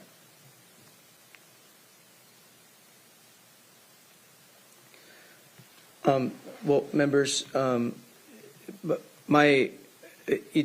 guess I also wanted to be clear on the record. I think we got a lot of our questions answered from Human Services. We did get a detailed memo late Friday. I want to be clear. Some of these procurement questions are like the ones I just asked Director Robinson that are unanswered, not because Director Robinson doesn't work very hard. He does, and his team does. But that kind of questions we have for our Deputy Prosecuting Attorney on procurement, along the lines of questioning that Vice Chair Campbell made. Can we fund the list that came to us from the Application Evaluation Committee? And where's the ability for the council to move between the document recording fee list and the Application Evaluation Committee list? That's what council is really trying to understand, and it's not clear. So the recommendation I have is to hold this over for a week to get those questions answered, and I want all the providers to be really clear. There's no discussion that I've heard of from council to reject the list in its entirety and reissue the RFP. I want to be really clear about that. I haven't heard that discussion amongst my colleagues. But there are some significant differences here. These aren't just technical differences in my estimation. There are projects that are ranked really high that serve many places outside of Tacoma. I'm trying to listen to the department about their logic and their reasoning, and I'm just not hearing the consistency. And I think fairness for all involved and transparency is really important to a process that's going to dictate funding for the next 18 months. So I'm not hearing any.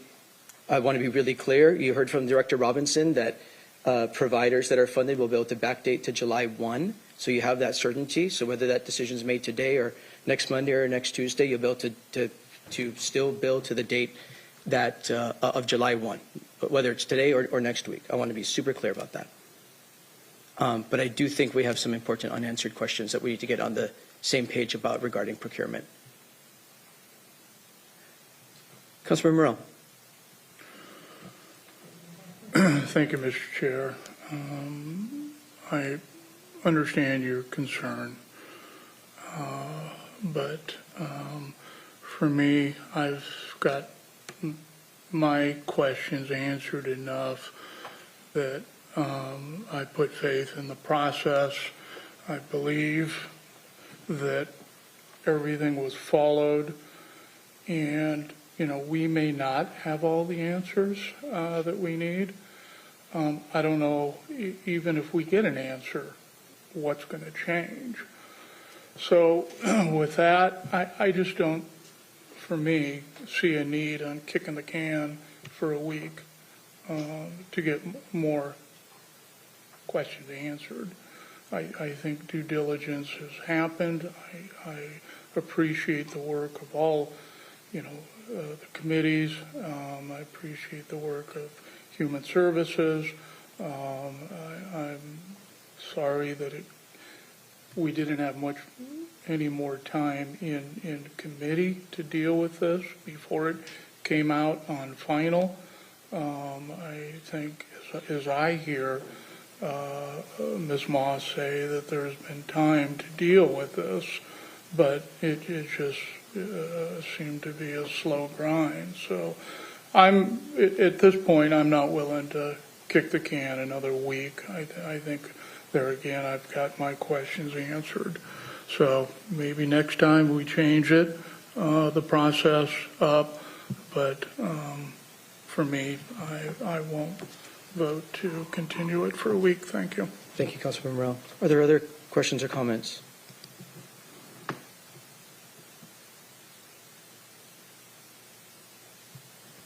Commissioner Campbell? Chair, I understand you're looking for a motion to continue. Get the number here. Proposal number R 2024-172S to the meeting of July 2nd. Yes. That I would like to make that motion. It's been properly moved and seconded that we continue proposal R 2024-172S to the meeting of July 2, 2024. All those in favor, please say aye. Aye. Aye. Opposed, nay. Nay. Motion's adopted. Again, I just want to thank the department staff. Thank you, Council, for all the questions, and our staff. We have a lot of questions to get answered in the next few days, and I want to assure the provider community that you heard on the record that anyone that is funded will be able to backdate to July 1. You're going to take months to get a contract signed by Pierce County. You're going to take months to get a contract signed by Pierce County. So no matter how long that months-long process takes to get inked, you'll be able to get it. You'll be able to get your invoices backdated to July 1. We'll continue this to the meeting next week, July 2. We have proposal R 2024-173 before us. Councilmember Krueger, for a motion, please. Thank you, Chair. I'd like to move R 2024-173. Second. It's been properly moved and seconded that we adopt Resolution 2024-173. Madam Clerk, please read into the record.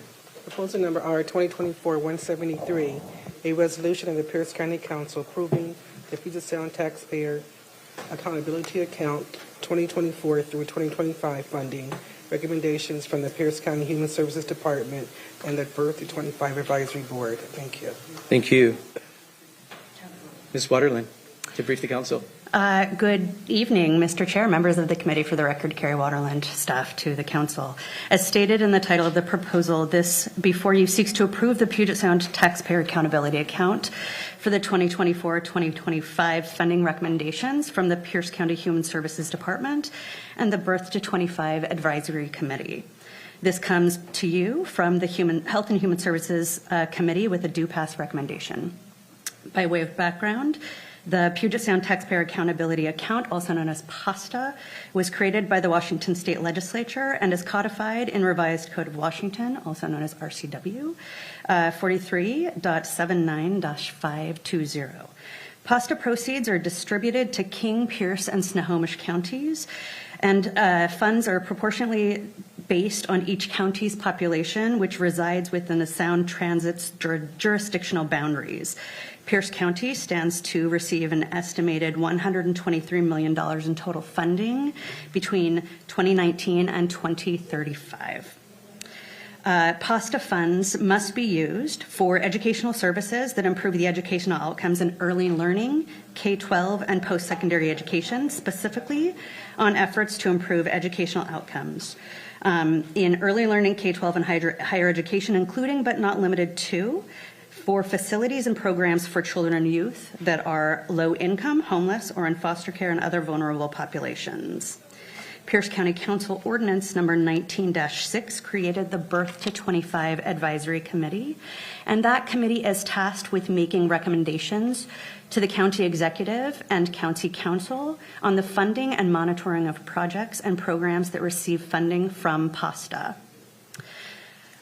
With ordinance number 2023-44S2, this council appropriated $1 million of this fund to be used for the Human Services Department in consultation with the Birth to 25 Advisory Board to issue a notice of funding availability to develop recommendations for the county council to approve to allocate funding to public entities such as school districts and park districts and nonprofit community organizations to provide free drop-off activities for youth while school is not in session. You also appropriated $5 million to be used for Human Services Department in consultation with that same board, the Birth to 25 Advisory Board, to issue a request for proposal for recommending funding allocations. The Human Services Department must present those recommendations to the county council and review those prior to the publication, which was done. They must also then submit the funding recommendations to the county council for approval. That is what is before you today and responsive to the ordinance. For consideration, you have recommendations that can be found starting on page 57 of your packet as Exhibit A, and those are recommendations submitted by the department and the Birth to 25 Advisory Board for approval by the Pierce County Council. The proposal will have de minimis fiscal impact with an estimated distribution of just above $6 million. There is an equity note available starting on page 55 of your packet. And there are two folks from Human Services that are available for any questions that you may have. Patty Spalding-Cluin is in person and Carol Mensa is online. They are available to answer any questions that you may have, including any updates on any underspending or extra funding that was discussed during Health and Human Services last week. With that, I'd be happy to answer any questions. Thank you. Thank you. Are there questions for Ms. Waterland before I ask the department to add anything that they might want to? Any questions for Ms. Waterland? Thank you. Ms. Spalding-Cluin, anything to add on behalf of the department, including any update about unspent funds or anything in that regard that you would like to add to the discussion this evening? Certainly. Thank you, Chair Mello. My name is Patty Spalding-Cluin for the record. And our updated amount for potential additional funds not yet allocated is approximately 1.1. I know I said 1.9 last week. However, we looked at our numbers and made sure they were good. The spend authority on that money is still being investigated, and I believe Carol Mensa might have a little bit more. Can you restate the amount that's not yet allocated? 1.1. 1.1 million. Yes. Ms. Mensa, anything to add? No, Patty, and thank you, Councilmember Mello. I don't have any information. We're still trying to figure out. We know that we have the 1.1 fund balance, but what we are trying to determine is, do we have the 1.1 spend authorization? Do we still, are we, and we don't know that yet. Thank you. And we can determine that together, and if need be, we anticipate a supplemental budget this August where we could make clear spend authority with you and the Birth 25 Advisory Group and the department. So thank you for bringing that to our attention, that we have that unanswered question about does the department have the $1.1 million in spending authority. We will work on getting that answered. I know our staff will work on that for us. I also want to note that Priscilla Lisicich, who's the president of or chair of our Birth to 25 Advisory Board, is present as well tonight. Thank you. I don't see questions for you, so let's turn to the chair of our Birth to 25 Advisory Group. We would love to hear from you, Ms. Lisicich. Thank you for your leadership and helping to lead this process. I know you took it incredibly seriously. Good afternoon. Priscilla Lisicich, Tacoma resident, and I'm the chair of the Birth to 25 Advisory Board. And I'd like to acknowledge both Councilmember Hitchen and Amy Kruger, who are really great about attending our monthly meetings. We meet every month. It's a broad, diverse group of people. This is a very, very exciting moment, I think, taking another step to make our community better, healthier, safer, and creating great opportunities for children and families. And it's Birth through 25 because we're very serious about focusing on the development of the person, the human. And we do know from research that our brains continue to develop through 25, and some of us take longer. I might have been one of those people, I don't know. But this opportunity to invest in, and we kind of think about it, 0 to 5, 6 to 12, 13 to 17, and then 18 to 25. So it's like the early development, out of school learning, positive programming, interventions for young people who are struggling at between that might have ended up at the juvenile court, or early risk behavior has been identified through school districts. And then 18 to 25, and it's a passion of mine to make sure that we're really providing the most opportunities we can for young people to establish good careers, good lives, and live a balanced life. So it's such an honor to serve in this role. I love it. And I love the work. The advisory board members worked very hard on reviewing applications, worked well with staff. The staff has been fantastic, and I was singing Patty's praises to Heather Moss, and I'd like to acknowledge Patty Spalding-Cluen as her fantastic staff work and leadership in moving us forward for this $6 million. And hopefully maybe a little more when we figure out whether that could come or not. But thank you for the opportunity to speak. Thank you. Before we let you go, Ms. Lisicich, if you did have $1.1 million to spend, and I don't, the council, to my knowledge, hasn't had the ability to have this conversation together, so I'm not exactly sure what council's priorities are for additional dollars. We've done some thinking and gave you some direction about what some of our priorities are.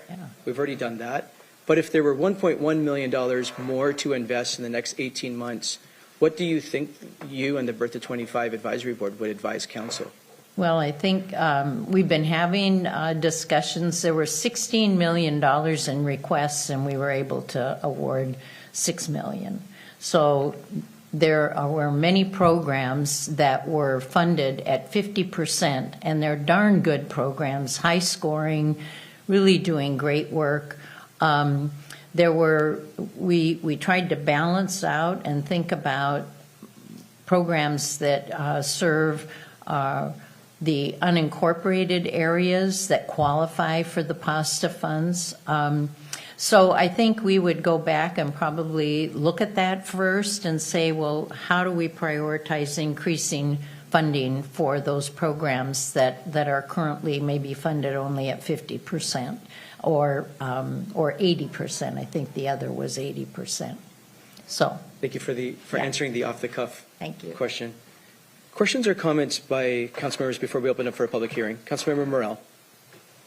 Thank you, Mr. Chair. I have a question pertaining to one of the programs on here. I'm not too sure if staff or We have department staff coming to the podium. Thank you. On the Making a Difference Foundation, Yes. The BIPOC youth farming, I see a $307,000 being recommended for a program that serves only 30 youth. I scanned through all the other programs and they do not have that type of ratio. Can you explain this program to me? Certainly. The youth program provides stipends specifically for youth that want to enter into into farming. So that is a big cost. They were awarded only partial for their whole application. So they are providing services to a very nuanced niche of youth in our community that are typically underserved. And so the evaluation committee felt it was worth the award. Have they been awarded before? This is a new program for them. And what is this program purchasing? They're going to be providing mentorship specifically to youth that want to do farming, as well as stipends to those youth so that it incentivizes them to participate. So they get paid for their work, which is value added for youth in order to provide an opportunity to learn a skill and provide for their families as well. So they'll be receiving a stipend as well as food items that they farm. So is there any other programs that give a stipend? Oh gosh. That is a hard question to answer at the moment. Off the top of my head, I cannot remember if we do. So I will take that as a no. Ms. Lesses, do you want to come to the podium? I think there were a couple that offered internships and a stipend, but they did not get fully funded. So that was something that was not provided for. And if I could just speak to this, the philosophy, if you look at the 253 program in Tacoma schools, they are promoting, they do promote and they do reward young people stipends over a summer to participate in learning activities that might lead to a career. So this program is similar to that, but I just wanted to say that is one strategy that many organizations are now using to be able to reward young people who come from underserved poverty communities that don't have a lot. And so to help support them to participate in the program, I think is an important feature. Okay, so I assume you'll be evaluating this program and seeing if it meets all the metrics that hopefully you've set up in performance standards, because there again, I look at the ratio of what you're funding versus the impact of a very small demographic of youth. And I go, well, that money could be spent on very worthy projects in here to meet their funding goals that have excellent track records out there. So, though I'm not really enamored with stipends, I understand that, it's kind of the way things are moving. I don't agree with that, but I just question that program. I appreciate that, and I think that's something that when we meet as an advisory board, I appreciate learning that so we can talk more about that and try to kind of figure out, how to move forward. And absolutely, evaluation was definitely a part of the application, and we as an advisory board were we were pretty focused on that. So absolutely, we'll be collecting data and reporting back about that. Thank you. Thank you. Thank you, Mr. Chair. Thank you. Ms. Lisicich, I appreciate Councilmember Morell's comments and viewpoint. I don't want you to walk away today as leader of the Birth 25 Advisory Board thinking that's the council's viewpoint. It's one viewpoint, and each of us have a viewpoint. So do not take it as the council's viewpoint. I don't want you to walk away with that. I think stipends are an important tool to help folks, especially marginalized youth, folks without resources, to be able to participate in programs that they otherwise do not have the capacity and wherewithal to do because they're busy. They're either getting into a program to better their life or they're having to go work a job, right? You know this better than anybody. So I do not want you to walk away going back to the Birth 25 Advisory Board saying the council doesn't want us to do programs with stipends anymore. That's not what you should take away from this conversation. Thank you. I equate it to an internship or on-the-job training or even if you were to go into a trade where you're earning a wage. A paid apprenticeship program. Exactly. Yeah, it takes time to learn skills. Exactly. Well, and it's like we're investing in people's futures and their education. And so when I go to a program, I pay a tuition, but if I can't afford to pay that tuition, then how am I going to participate? And so I think we've got to be able to really figure that out. And it speaks to equity on a lot of levels. It does. Yeah. Thank you. I want to make sure you weren't walking away with. No. Councilmember Krueger. Thank you, Chair. I was glad this was brought up because there were sometimes things that do kind of raise a flag, and this one did for me as well. Although overall, I appreciate all that you do.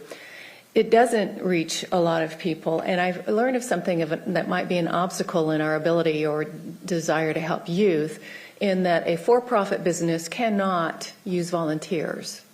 So if you had a program like this, where you have these, what is the age group for this anyway? They're teens, so I think that beginning at age 13.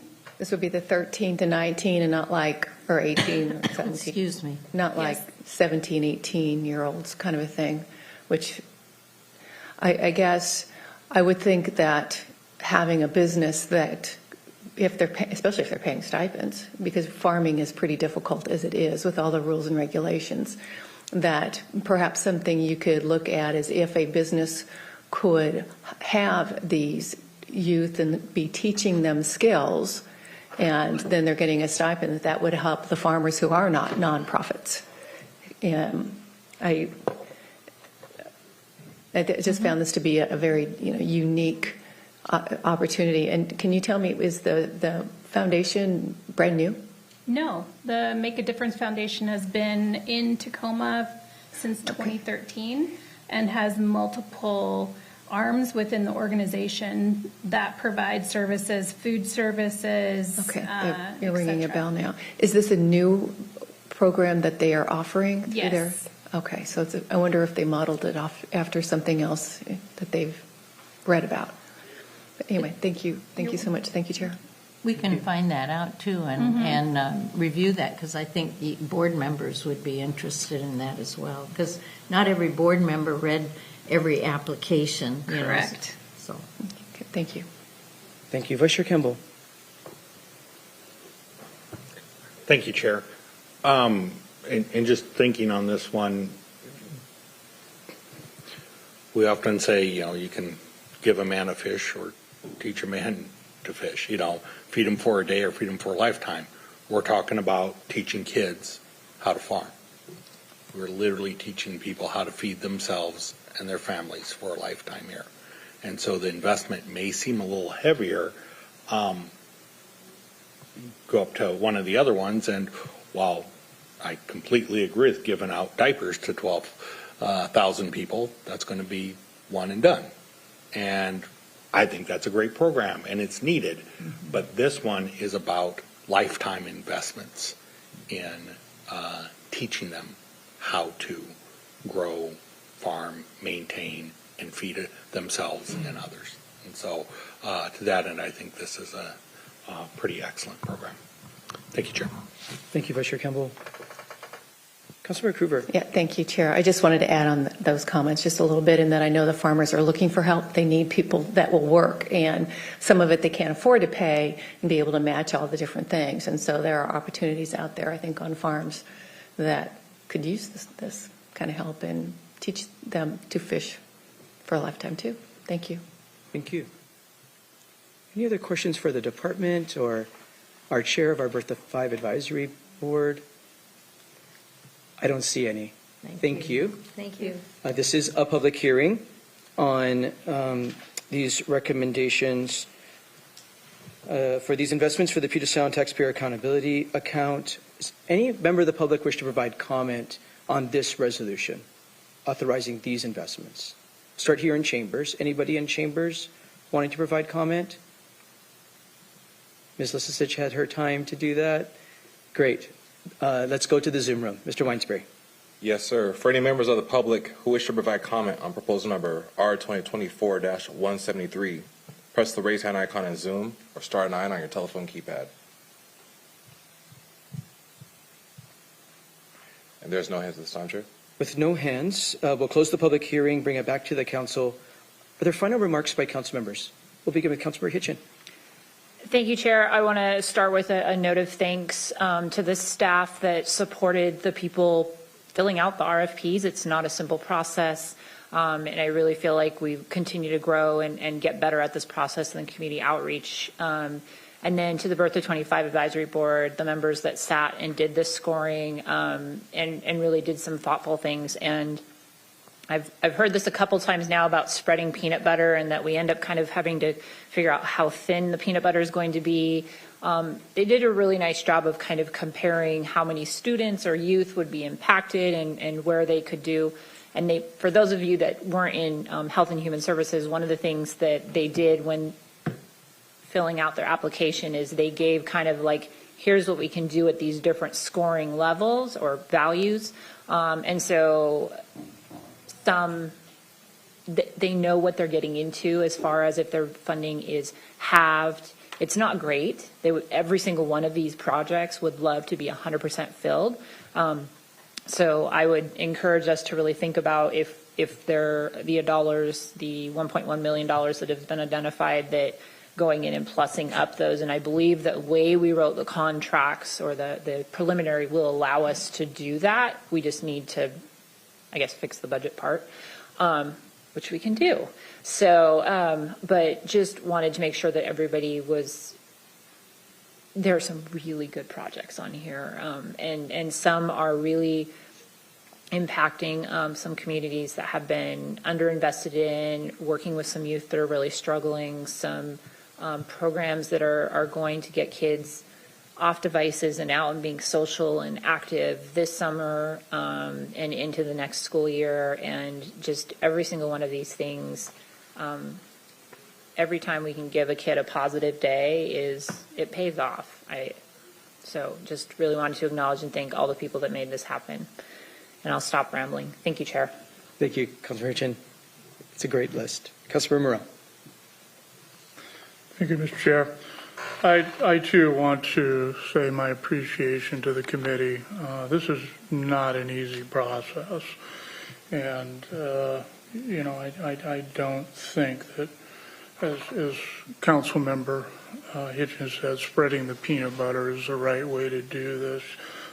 We need to be focused. We need to make sure we're getting the results that we want, and we're not just propping up programs because we're propping up programs. I am great on innovation. I love innovation. I look forward to the results, but understand that if you break the number, that's $10,000 per student for this program, and that's more than, you know, the $5 that most of these programs are running. So that's my concern, that you're investing the money properly in something that's going to be effective long term. And so with that, it doesn't throw my support for, you know, approving things, but I will question things. And this one definitely jumps out at me. So thank you. Thank you, Mr. Chair. Thank you, Councilor Morrell. Any other remarks? Well, again, thank you to the hard work of the department team and the board, as previous speakers have said, it's actually that's a big age group, right? Birth to 25 is a big age group, and finding opportunities that are right for the different segments of the age group are so hard. But you've all have been so thoughtful in thinking through how to further refine the request for proposals process with this still relatively new funding source, how to make as big impact as possible. Some programs can serve hundreds of young people. The strategy is to go deeper and longer with some, and kind of everything in between. There's a lot of variety here, and as Councilmember Hitchens said, our young people have such varied interests, and we need to create so many different varied opportunities. So thank you for the hard work. I'm pleased to support this today. Madam Clerk, will you please call the roll on Resolution 2024-173? Yes. Councilmember Herrera. Aye. Councilmember Hitchin. Aye. Councilmember Morrell. Aye. Councilmember Campbell. Excused. Thank you. Councilmember Krueger. Aye. Councilmember Denson. Aye. And Councilmember Mello. Aye. Aye. The result of the roll call vote is 6 ayes. Thank you. On a vote of 6 ayes and 0 nays, the resolution is adopted. I'll also just note for the record, we will get an answer, and I highly suspect it'll take council authority to give authorization and direction for the 1.1 million or whatever the remaining funds end up being when we do our supplemental budget just later this summer. We will. Our staff has noted that, and we will keep that top of mind so that we could give that direction. Thank you. We're at ordinances, section 9 of our agenda. We have ordinance 2024-524S before us. Councilmember Herrera for a motion, please. Thank you, Chair. I move proposal number 02024-524S for approval. It's been properly moved and seconded that we adopt ordinance 2024-524S. Madam Clerk, please read the title. Proposal number 2024-524S, an ordinance of the Pierce County Council adopting a new chapter 9.57 of the Pierce County Code, endangerment with a controlled substance. Thank you. Thank you. I'd like to call on Ms. Andrea Kelly of our staff to brief on this ordinance.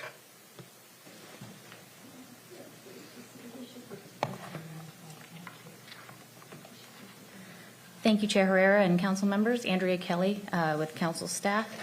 Before you today, you have a proposal for ordinance 2024-524S.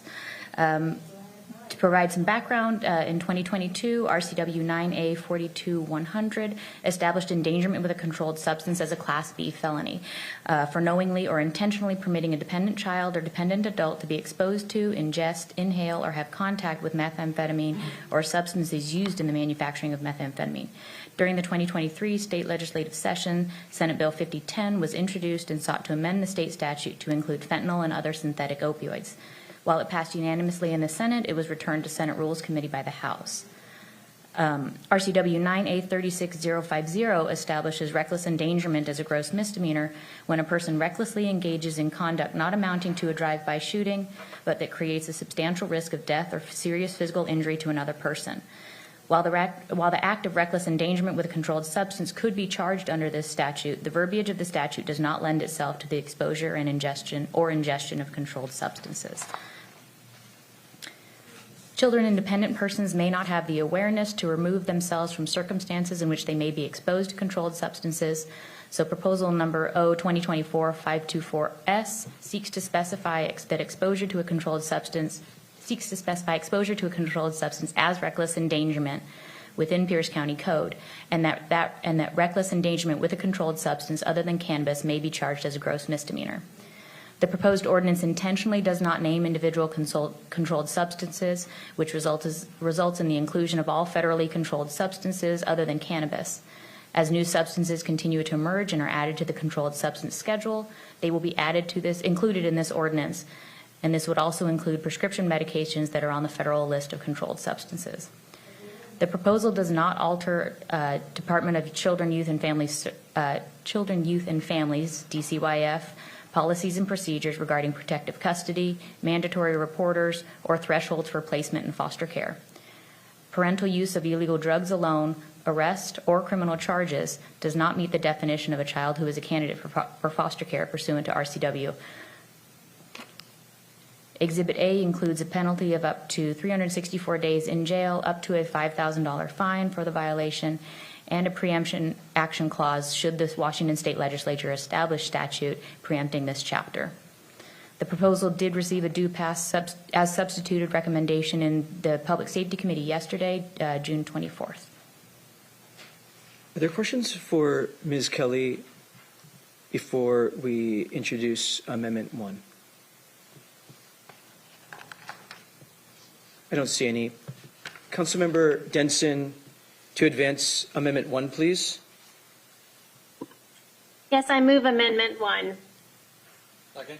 It's been properly moved and seconded that we adopt Council Amendment number 1. Ms. Kelly, to brief. Certainly, thank you.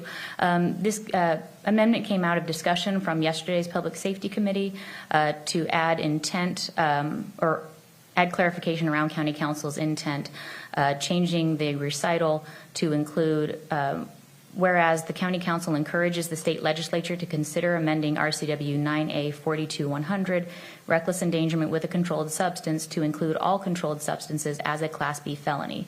In the interim, the County Council finds it necessary and appropriate to take action in its capacity to establish county code to protect public health and safety, and desires to take immediate steps to deter the endangerment of children and other vulnerable populations caused by the dangers of exposure of controlled substances. Thank you. Councilmember Denson, I'm not I want to be able to have you speak to your amendment if you wish. Councilmember Denson? Yes, thank you, Chair Mello. I will be brief since I'm not sure how great the audio is, but thank you to Council for considering this amendment. Ms. Kelly briefed it very well. There was a discussion in public safety yesterday that really demonstrated that we wanted to make sure that the state legislature hear us, that we still would really like them to take up the question of making the list of controlled substances a Class B felony in regards and in case of the reckless endangerment situation. We also heard from Prosecutor Rob Nett about how in the case of our therapeutic courts, when they are dealing with felony situations, they have been very successful in being able to attract individuals to accept that way of dealing with their situation, and they will avail themselves more likely of treatment and recovery services, which really is our ultimate goal. We really hope that this will help them seek the help that they need for themselves and for their children and for the community and their families.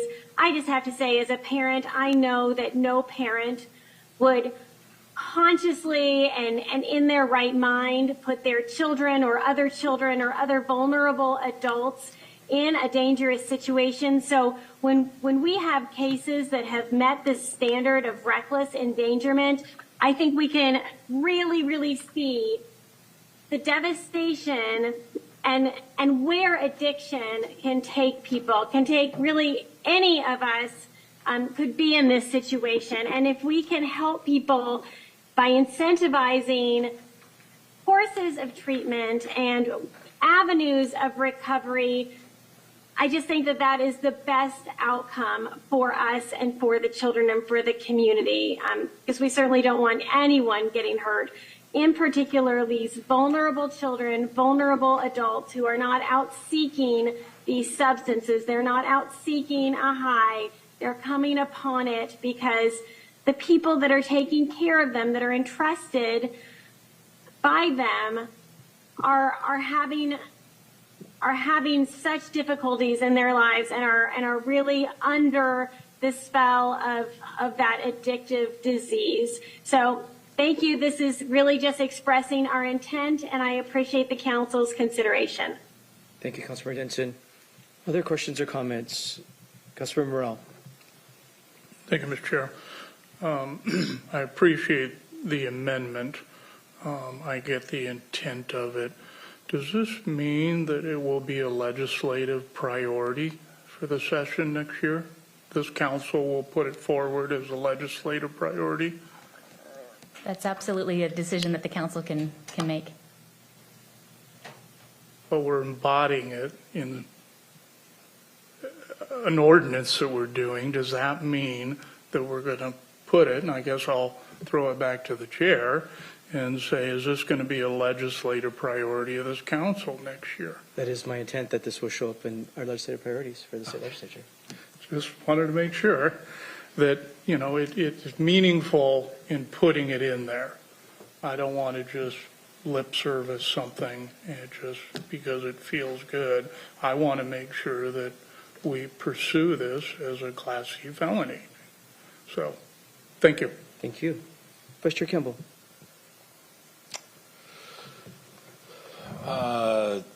Two questions, and I didn't get the benefit of the committee yesterday. I might have more than that, but I'm looking at the whereases, and there were citing of data in Pierce County, I think, of how many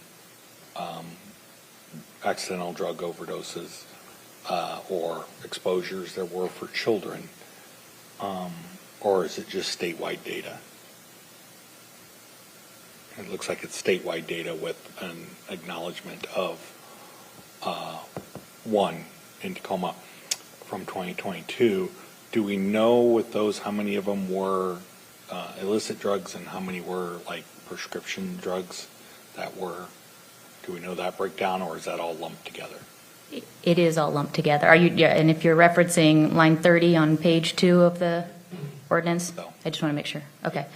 Yes, that they do have some detail in regard to whether it was a poly substance or multiple substances or one substance, but that is statewide. Those are statewide numbers. Correct. And they would commingle illicit with prescription. Correct. Legally prescribed drugs. Correct. And we are in this exempting out legally prescribed drugs, as I understand it. So if a drug was prescribed to someone else in the household, an older sibling, younger sibling got hold of it, ingested it, that we wouldn't pursue cause through this. I think. Pursue action through this. I may have to, okay. I was going to say refer to the prosecuting attorney's office for that. Well, but yes. Since they're here, yes. Yeah, let's get them on the record. Thank you. Madam Prosecutor, good evening. Good afternoon, Chair, members of the council. I'm sorry, could we clarify what the precise question is? I seem to remember that there's a section here about legally prescribed drugs, with the prescription not being included in this. Basically, if someone else in the household had legally prescribed drugs, child got hold of that container, childproof as they are, and was able to ingest some, would they face action under this? My understanding is they would not. And I personally know of cases here in Pierce County where children have ingested methadone. Methadone pills are prescribed. They often they're brightly colored. They look like candy. They're fatal if you weigh 50, 35, or 50 pounds. And they're tragic events where kids get a hold of prescribed medication. But that's not criminal, and my understanding is that would be exempted from this code provision. Okay. Do we have any laws around safe storage of prescription drugs within a household that there could be a certain amount of negligence in failing to secure? I mean, it's twofold. I mean, obviously you'd want them to secure, but while the pills are out being taken, of course, there's an opportunity for exposure. To my knowledge, this code provision would be that law that requires safe storage. We have the U.S. Supreme Court has said we have a constitutional right to possess firearms, which can be a dangerous item. We have safe storage laws. That's constitutional. It makes sense. It sort of sets a community value, a community standard that we expect people to handle these dangerous items safely. There is no constitutional right to possess illegal drugs. In fact, our state legislature has made it a crime again to even possess these substances, let alone expose very vulnerable children to them. So in my mind, it makes sense. It's a community standard. It's a value statement. Yeah, no, fully in charge, fully behind particularly illegal illicit drugs. Just making sure that we have those protections in place, or we at least have a clear standard around prescription drugs if someone was to get a hold of prescription drugs. But then it was also obvious that they were just being left out in uncontained containers and things like that. So, but this appears to be part of a whole work in progress, what we're doing with the state. And so I applaud the work that we're coming forward with today and can look for other opportunities to refine it. Thank you. Thank you, Chair. Thank you for those clarifying questions. Councilmember Herrera. Thank you, Chair. And I'll speak on to the amendment here, talking about making it a felony. And the whole crux of this kind of came out of what happened down in Olympia, or what didn't happen. And I think this amendment gives a clear statement to everyone what our intent is here, and I support Amendment 1. Thank you, Chair. Thank you. We have Amendment 1 before us, which clarifies whereas language will take a voice vote. All those in favor of adopting Council Amendment number 1, please say aye. Aye. Aye. Opposed, nay. The motion is adopted. We have ordinance 2024-524S in front of us as amended. Further questions or comments before we open up for a public hearing? Councilmember Hitchin. Thank you, Chair. First, want to acknowledge and thank Public Safety. I wasn't able to attend the meeting yesterday, and my amendment was moved and incorporated. And thank you for your guidance on that. I felt that was really important to think about some of those unintended consequences. One of my questions is when your team came and presented, and you were not with them, but they presented, they gave an example of a youth that had basically experienced fentanyl, I believe, was the drug exposure 3 times. And so I know we don't know exactly what would happen, but had this been in place, would there have been a legal cause to make sure there wasn't a second or for sure a third time? Is that what this prevents by having this on the books in Pierce County? Would there not have been a second exposure in theory? Again, courts and evidence and all that, but does that make sense? Can I give a hypothetical answer to a hypothetical question? You absolutely could give a hypothetical answer. It's a chance. It's a chance for intervention. It's a wake-up call, I think, anytime an adult is charged with any kind of crime. There's got to be some kind of wake-up call. I'm not going to say it would have made a difference, but it's a chance. And it's a chance for somebody in the system to take steps to keep that child safe as well. I did, not relative to this, but I did present some statistics yesterday about crimes. And one of the things, not a criminal statistic, but sort of a quality of life statistic, while we have been dealing with a few years where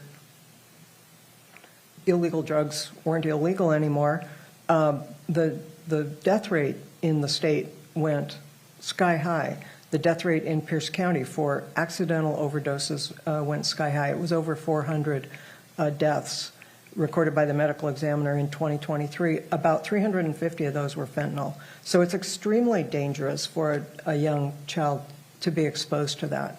And it's a chance. It's a chance for an intervention. And I hope a life-saving chance, and I hope a wake-up call for the adult that let a child be exposed. Okay. Thank you. Thank you, Chair. Thank you. Other questions before we open up for a public hearing? Councilmember Herrera.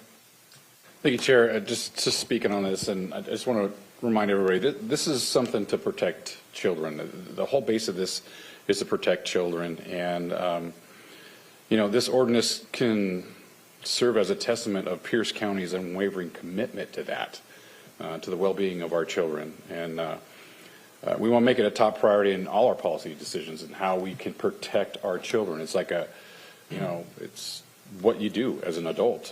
We protect our children. This is part of government doing that if this passes. We have many existing laws already on the books that protect and safeguard our children here. And we want to make sure that we align our actions with what's happening boots on the ground today. And I think that this ordinance will do that. Unfortunately, like some of the stats we got yesterday, there's over 100% increase in children poisonings when it comes to them going to the emergency room in the last few years. It is an issue. We have children dying here in Pierce County. There is some stats. It is happening now. And, this ordinance aims to safeguard children and equip our law enforcement and our prosecutors with the necessary tools to do that. And while, we talk about, we remain committed to assisting our individuals who are grappling with crippling addiction.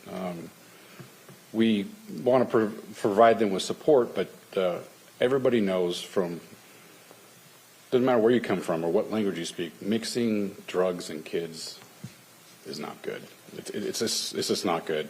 And the urgency of the situation, what's happening now, it's time to act now. And we want to ensure the safety of our children. So, I'd like to move forward with this. So, thank you, Chair.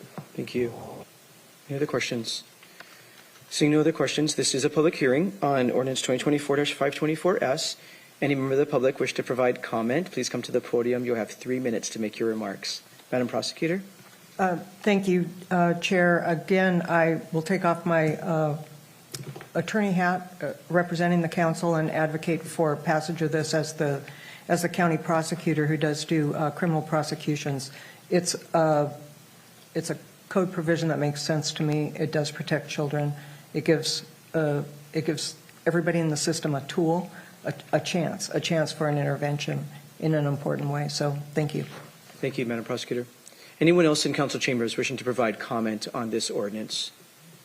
I'm not seeing any. Mr. Weinsberry, anybody in our Zoom room? Yes, sir. For any members of the public who wish to provide comment on proposal number O2024-524S, press the raise hand icon in Zoom or *9 on your telephone keypad. And I see no hands this time, Chair. With no further hands, we'll close the public hearing, bring it back to the council. Are there final remarks by council members? Councilmember Herrera. Thank you, Chair. I just want to thank staff for getting this together, and we had to kick it down the road in the Public Safety Committee one time to get some things done. But I really appreciate all the work on this and the importance of this, and I urge a yes vote on this. Thank you, Chair. Thank you. Councilmember Hitchin. Thank you, Chair. I appreciate that we did take some time to make sure that we had a clear understanding and got the data that we were looking for. And to the prosecutor's office that spent 2 public safety meetings with us to kind of go over this and really make sure we dialed it in. And I look forward to working with our legislature on this. One of the things that I always kind of keep coming back to is we have some really challenging data in our county around disproportionality of our justice system. We have clear data that shows that is an issue. And so I know that one of the things that I'm going to be looking for as this rolls out is there disproportionality in this law being used in our community? Because for those that have access to funds, who the fines and things like that maybe don't matter, versus those that have limited funds, so those in poverty where the fines are impractical, we could see disproportionality. We could see problems where there could be those unintended consequences where we're punishing people multiple times. And this is, again, that's the consequence. The goal of this is to save a child's life. So I am supportive of that. It's why I really want to work on things that will change the behaviors of the parents so we don't have a second time or a different child that's impacted.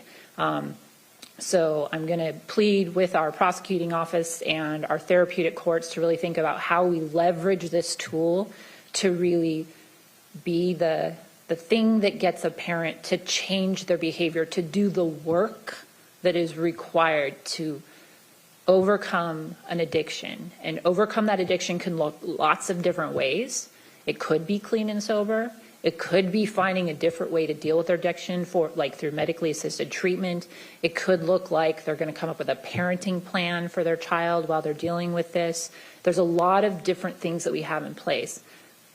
Saving child's lives, first option, first thing we want to do, not an option. We want to save the children's lives. But changing the behaviors is my end result on this, because this is how we save the family, is we change the behaviors of the parents, because then the long-term impacts are that kid stays with their family, parents healthier, and we have a win-win there. So I appreciate that, but I am going to be looking for that kind of data as we move forward. Thank you, Chair. Thank you, Councilmember Hitchin. Councilmember Morrell. Thank you, Mr. Chair. I appreciate the work that went into this. And I kind of get emotional, especially about this subject. My family has been impacted dramatically by this. I had to take my niece from one of my siblings who was hooked on heroin, and we would get calls on a weekly basis. Come pick up Angel. Her mother dropped her off, and we haven't seen her for 2 days. So Angel, at the age of 3 years old, we finally had enough. We picked Angel up, and Angel did not go back to her mother for 6 years. That was the only tool we had in the toolbox to make my sister go into recovery. Multiple times before that, all the promises. Drugs are an evil thing, and they make adults, I can care less what nationality you are, what income level you come from. Kids are born into families by no choice. And we have to protect our children. And if this gets us closer to that, I'm all for it. But I know from personal experience that it takes a lot. And when you're dealing with children, they're used both ways in this relationship with drugs. And I know that it is generational. Because Angel grew up to be an addict, and unfortunately she has been clean for 10 years now, and so is my sister. She has been clean for 20 years now, but she will definitely tell you that that was the only thing that impacted her when her child was taken away from her. So I encourage whatever we can do, both here at the council, to support this. Of course, I will vote for it, and anything we can do to get the state to understand there has to be consequences. And no, we don't want everybody just to go into the judicial system. There needs to be diversion involved, but a child is a child no matter what family they come from. So thank you. Thank you. Any other remarks?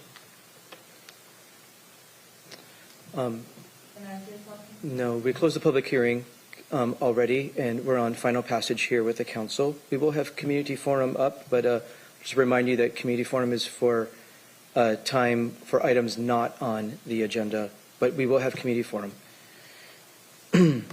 Well, in closing, thank you for the work on this. I think the prosecutor's staff helping to answer our questions and illustrate how they would apply this is quite convincing. And so thank you to Madam Prosecutor and her team. And also the prosecutor using the, I think, really good example of a firearm that is not properly stored as an analogy to a controlled substance that is not properly stored, which is deadly. Like fentanyl in very tiny grains is deadly, and that visual of a firearm left on a dining room table, left on the couch, left out and about in a community is something that happens all too regularly. And that metaphor was profound to me, and the case that the prosecutor's office helped illustrate for the council. So thank you for the work. Madam Clerk, will you please call the roll on ordinance 2024-524S? Councilmember Hitchin. Aye. Councilmember Morrell. Aye. Councilmember Campbell. Aye. Councilmember Krueger. Aye. Councilmember Denson. Aye. Councilmember Herrera. Aye. And Councilmember Mello. Aye. The result of the roll call vote is 7 ayes and 0 nays. On a vote of 7 ayes and 0 nays, the ordinance is adopted.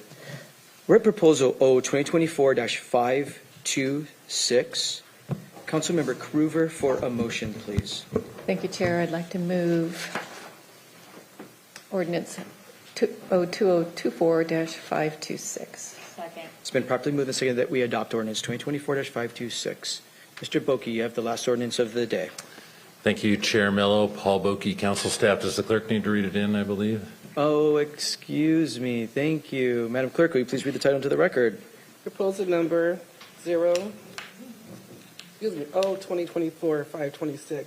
In order to the Pierce County Council ratifying the collective bargaining agreement reached with the Pierce County Deputy Sheriff's Independent Guild, local number 1889, Community Service Officers, effective January 1, 2024 through December 30. Last line. The last line is planned. Thank you. Thank you for making sure we read the title into the record. Mr. Boki, to brief the council. So you've taken on a lot of very heavy subjects today. This one is no less important to the two employees who will be receiving their raise, but certainly it lets you end on a more joyful note. This is a 2-year collective bargaining agreement for 2 community service officers in the Pierce County Sheriff's Department. Community service officers are non-commissioned employees of the Sheriff's Department. One position is attached to the Pierce County Sheriff, and the other position is a contract position with Planning and Public Works for abandoned vehicle enforcement.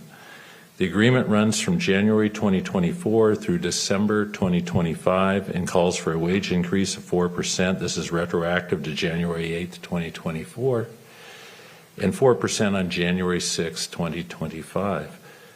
The fiscal impact of this is $6,150 in 2024 and $12,560 in 2025. And this was given a due pass recommendation at the June 10th, 2024 Rules and Operations Committee meeting. And Mr. Wood. I don't know how we did on Zoom today. Mr. Wood, I think we were hoping would be able to zoom in. Thank to you. answer any of your questions. Thank you. Mr. Wood, thank you for being here. Anything to add on behalf of the department? No. Well, thank you for making yourself available. Are there questions before we open up for a public hearing? No. Not seeing any. This is a public hearing on this collective bargaining agreement. Any member of the public wishing to provide comment starting here in chambers? Anybody here in chambers wishing to provide comment on this collective bargaining agreement? Not seeing any. Mr. Weinsberg, anybody in our Zoom room? Yes, sir. For any members of the public who wish to provide comment on proposal number O2024-526, press the raise hand icon on Zoom or *9 on your telephone keypad. And I see no hands at this time, Chair. With no hands, we'll close the public hearing, bring it back to the council. Are there final remarks by council members? Not seeing any. Madam Clerk, please call the roll.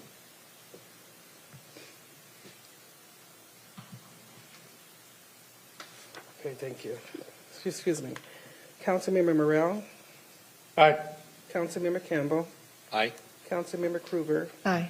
Councilmember Denson. Aye. Councilmember Herrera. Aye. Councilmember Hitchin. Aye. And Councilmember Mello. Aye.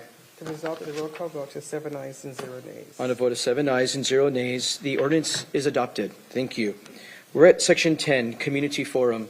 Community Forum is an opportunity for members of the public to address the council on any topic that is of significance to or affecting Pierce County government and that did not appear on today's agenda. There is a 3-minute time limit. When you see Vice Chair Campbell's hand up, that means you have 30 seconds left if you're here in chambers. Please state your name if you would like it on the record and address all your comments to the chair. We'll start with those in council chambers. Anyone in council chambers wish to participate in community forum? Please come to the podium. Please state your name for the record. You'll have 3 minutes. Yes, my name's Nikki Hall. I'm bringing the situation to you guys because of the fact that citizens are getting ran over by your city buses and by semis on Pacific Avenue. The corner of Pacific Avenue and 72nd Street, when you go to walk across the street to Fred Meyer's, for whatever reason, that road is so bad that the sidewalk area, when you're walking through it, is like this, the whole road. If you don't address this, I'm going to be spending time when I'm in that area picking up citizens out of the street while they're getting ran over by semis, your city buses, because you guys also chose to make a stream bus follow leads with the bus 1 up and down Pacific Avenue to Walmart. If you guys don't address this, you're going to have more dead people. That is not going to be funny. I don't want to have to run out in the middle of the street, stop traffic, and pick up these people and walk them to safety because they're getting injured.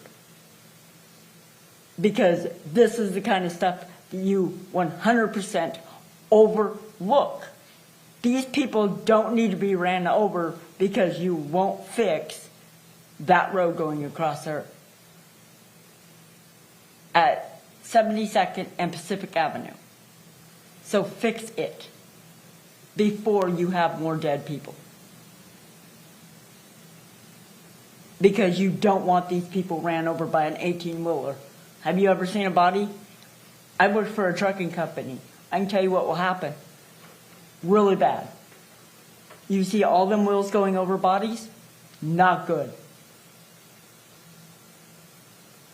So that seriously needs to be addressed. Maybe one of you guys need to go over there and walk across the road and you'll see. And not only that, when you're walking across there, it also hurts the lower part of your spine.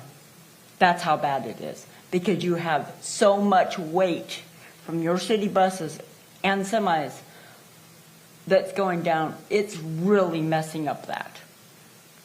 That's causing these people serious injury because it takes them so long to be able to get across the road because of the road is messed up and it needs to be fixed. So fix it. Thank you for being with us. Anyone else here in chambers wishing to participate in community forum? Welcome. Please state your name for the record. You'll have 3 minutes. Sue? I'm coming today. Oh, do I start now? Yes. Okay. Please state your name for the record. Sue. That's all I'm going to. Thank you. I can't. Do I start now? Let me know when my 3 minutes You're is. good to go right now. Okay. I needed to start out by saying I had no idea the actual position of Bruce Dunmeyer until recently.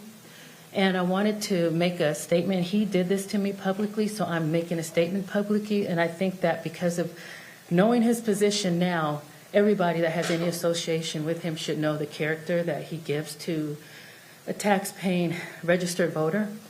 There was an issue I had with an out-of-control attorney at the courthouse here. I reported to the sheriff. The sheriff did a lot to help us downstairs and gave us some directions. One of them was to get help from Dunbar. If I remember correctly, he was on level 7 or somewhere. He was in an upper level. Brianna, y'all might know who she is. She was there at the time. She blocked me. I called multiple times because it was a safety issue, like extreme safety issue. I was ignored. Dan Grimm, I left multiple messages on his voicemail. He never called me back. I came in begging, crying, and literally in tears, asking the sheriff to be on the floor with us when Mike, what is his name? Calamara, I'm probably not saying it right, the director of assigned counsel, he knew he was aware of it too. He said he didn't believe us because he had luncheons, known this man for years, and knows his kids, and he didn't believe us, so he didn't help us. That was one of the reasons why we needed help from Dan Meyer. Dan Meyer, he actually walked by me. I didn't know it was him until I saw a picture of him later. When I was talking to Brianna, literally in tears, I didn't even want to tell her, but she said that was the only way that I could get to Dan Meyer Grimm was through her. I'm crying in the doorway in front of the desk, the 2 desks that were there. Brianna, I found out since, wasn't really in that position to do that to me. I didn't know it at the time. She refused to help. I do want to say to you, Ryan Mello, I appreciate you because your assistant was amazing. He really tried to get them to help me. They refused, even him. Making up stuff, saying I was doing things that I really wasn't doing, but they needed a good enough reason to lie and say why it was Brianna doing all the lying. While in the process of crying, there was a taller gentleman that walked by me with kind of dark hair. And when he walked by me, he almost brushed against me. I had to move out of the way. That same gentleman had stood in the hallway right across the other side of the desk while I was talking to Brianna, looking at me like I was a thorn in his back. I found out later it was Dan Meyer. I didn't know it until I saw a picture of him later. And I said, oh, my God. And when he almost brushed against me, he laughed. He thought it was funny. Brianna laughed and told him to have a good lunch. When I found out it was Dan Meyer, I said, I got it. When I found out his position, I said, I'm not letting this go. I'm not going to allow what they did to me to go unnoticed. I know that his term is up, and I'm grateful that he won't be allowed to have that position anymore because he doesn't deserve it. I briefly want to say... Thank you for being with us. I'm done? Yeah, we give 3 minutes to everybody out of fairness. Okay. We can find your council member after this if you want to stay and make sure your council member can visit with you a little bit. And appreciate it. Thank you. Thank you for being with us. There's no other members of the public here in council chambers. Mr. Weinsbury, anybody in the Zoom room? Yes, sir. For any members of the public who wish to provide comment, press the raise hand icon in Zoom or *9 on your telephone keypad. And it looks like we have one hand at this time, Chair. Laura Lee, please state your name for the record. You'll have 3 minutes. Lori Lee Lippman. I met with the council briefly with Councilman Member Hitchen. I just wanted to reiterate that the Guardian Ad Litem program really needs some extra funding. Look into the funding for them. They're not able to give enough hours for family law cases that they really need to direct our attention to. And they need some kind of more funding or better outline of how they're spending their time, because I don't think it's being looked at appropriately enough. And also the ADA appointed lawyers that take cases for ADA accommodations in the court. If somebody could take a look at those, I had 2 of them that were completely incompetent and pretty much screwed up my case for me. They're ignoring their ADA accommodated clients over their regular paid clients. And those are the 2 comments that I have. Thank you. Thank you for being with us. And there are no other hands at this time, Chair? Well, with no other hands, we'll close the community forum portion of our meeting. We're grateful to hear from all of our community members about what's important to them and their concerns and requests. So thank you. We're at section 11, other business and announcements. Vice Chair Campbell, for a motion, please. Thank you, Chair. I make a motion to authorize the Finance Department to pay an additional $10,184 for dues to the Washington State Association of Counties. It's been properly moved and seconded that we move to authorize the Finance Department to pay an additional $10,184 for dues to the Washington State Association of Counties. This helps Pierce County stay in good standing with the State Association of Counties and allows us to be full voting, full participating member of the State Association. Any questions or comments about the motion that is in front of us? Seeing none, all those in favor of the motion, please say aye. Aye. Opposed, nay. The motion is adopted. Is there any other business by other members? Councilmember Herrera. Thank you, Chair. Just real quick, I just wanted to note that today, June 25th, is the anniversary of the Korean War. June 25th, 1950, that started. I just wanted to share what a Korean national told me one time. Because that war was sometimes called the Forgotten War, but a Korean national told me that the American involvement and sacrifice did not go in vain, because South Korea is a testament of liberty enduring. Because the sacrifices that Americans did in that war from 1950 to 1953, and our support and presence there to this very day, South Korea lives in prosperity. If we didn't go into that war, South Korea would have known the same fate as North Korea, which is not as good as South Korea. So I just wanted to let America know that liberty is enduring by American sacrifices, and that the Korean War is not the forgotten war. Thank you, Chair. Thank you. Other business or announcements by members? I briefly, too, wanted to end on a high note and let the council and the community know I had the great honor of representing Pierce County at the ribbon cutting for Marine Howard Place in Lakewood yesterday. Marine Howard Place is near 512 and Pacific Highway in Lakewood.